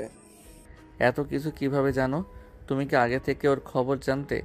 আমাকে তুমি মিথ্যা বলতে কিছু জানো না। হ্যাঁ, সব জানতাম। নদী কোথায় থাকে, কি করে, সব জানি। তোর শিক্ষা পাওয়ার দরকার ছিল, তাই শিক্ষা দিলাম। হোয়াটসঅ্যাপ সব দিয়ে দিয়েছি, চেক কর। আমি গেলাম। রাফি চলে গেল। আয়ন খুশি হয়ে দৌড়ে রুমে গিয়ে ফ্রেশ হয়ে রেডি হয়ে ওর আম্মুর কপালে চুমু দিয়ে বের হয়ে গেল। কক্সবাজারে পৌঁছাতে পৌঁছাতে সন্ধ্যা হয়ে গেল। আয়ন ওই হোটেলের পাশে রুম নিয়ে চলে গেল। আয়ন গোসল করে পোশাক পরিবর্তন করে রুম থেকে বের হলো। ওয়েটার খাবার নিয়ে যেতে নিলে আয়ন ওয়েটারকে প্রমাণ দেখিয়ে আয়ন মুখ ঢেকে খাবার নিয়ে রুমের সামনে গিয়ে কলিং বেল বাজালো। আয়ন ভিতর ঢুকতেই নদী খাবার রেখে চলে যেতে বলল। আয়ন খাবারগুলো টেবিলের উপর রেখে নদীর দিকে যেতে লাগলো। নদীর পাশে বসে নদী রেগে বলে ওঠে, তোমার সাহস কি করে হয় আমার পাশে বসার? নদী থাপ্পড় মারতে যাবে, আয়ন সাথে সাথে হাত ধরে টান দিয়ে খাটের উপর ফেলে দিল। নদী আয়নের জায়গা মতো লাথি মারতে যাবে, সাথে সাথে আয়ন মাস্ক খুলে বলে ওঠে, বউ। আয়ান, তুমি এখানে কি করছো? জান, সরি। নদী ধাক্কা দিয়ে সরিয়ে দিয়ে বলে, এখানে ঠিকানা কে দিল? জান, আই এম সরি। রাগ করে থেকো না। 3 বছর তো শাস্তি দিলে, এইবার তো ক্ষমা করে দাও। জান, আমাদের রাজকন্যা কোথায়? সাথীর হাজবেন্ড সাথীর আয়েশার সাথে ঘুরতে গেছে। বের হয়ে যাও, তোমার সাথে কোনো কথা বলতে চাই না। জান, আমি তোমার সাথে অন্যায় করছি মানছি, বাট আমি যে তোমাকে ভালোবাসি এইটা মিথ্যা না। আমি সত্যি তোমাকে অনেক ভালোবাসি। নদী চলে যেতে নিলে আয়ন নদীর হাত ধরে টান দিয়ে নিজের সাথে জড়িয়ে নিয়ে ঠোঁটে ঠোঁট বসিয়ে দিল। হঠাৎ করে কাশির শব্দ হলে আয়ন লাফ দিয়ে উঠে পড়ল। সাথী বলে ওঠে, আয়াত ঘুমিয়ে গেছে, দিয়ে যাব নাকি নিয়ে যাব? নদী আয়ন লজ্জা পেয়ে গেল। আয়ন লজ্জায় আয়াতকে কোলে তুলে নিয়ে বলে, যাও। সাথী চলে গেল। আয়াতকে দেখে বলে, মাশাআল্লাহ, আমার মেয়ে তো পুরো তার মায়ের মতো হয়েছে। আমার মেয়ে আমার মতো হবে না তো কার মতো হবে? তাও ঠিক। দরজা লাগিয়ে দিয়ে আয়াতকে শুইয়ে দিয়ে নদীর দিকে ঘুরে টান দিয়ে খাটে শুইয়ে দিয়ে বলে, আয়াত চাই তার আরেকটা ভাই বোন হোক। মোটেও চাচ্ছে না। চাচ্ছে। আয়ন কথাটা বলে ঝাঁপিয়ে পড়ল। নদী আয়নের কাছে ব্যর্থ হয়ে আয়নের সাথে তাল মিলিয়ে আদর করতে লাগলো। বাকিটা ইতিহাস।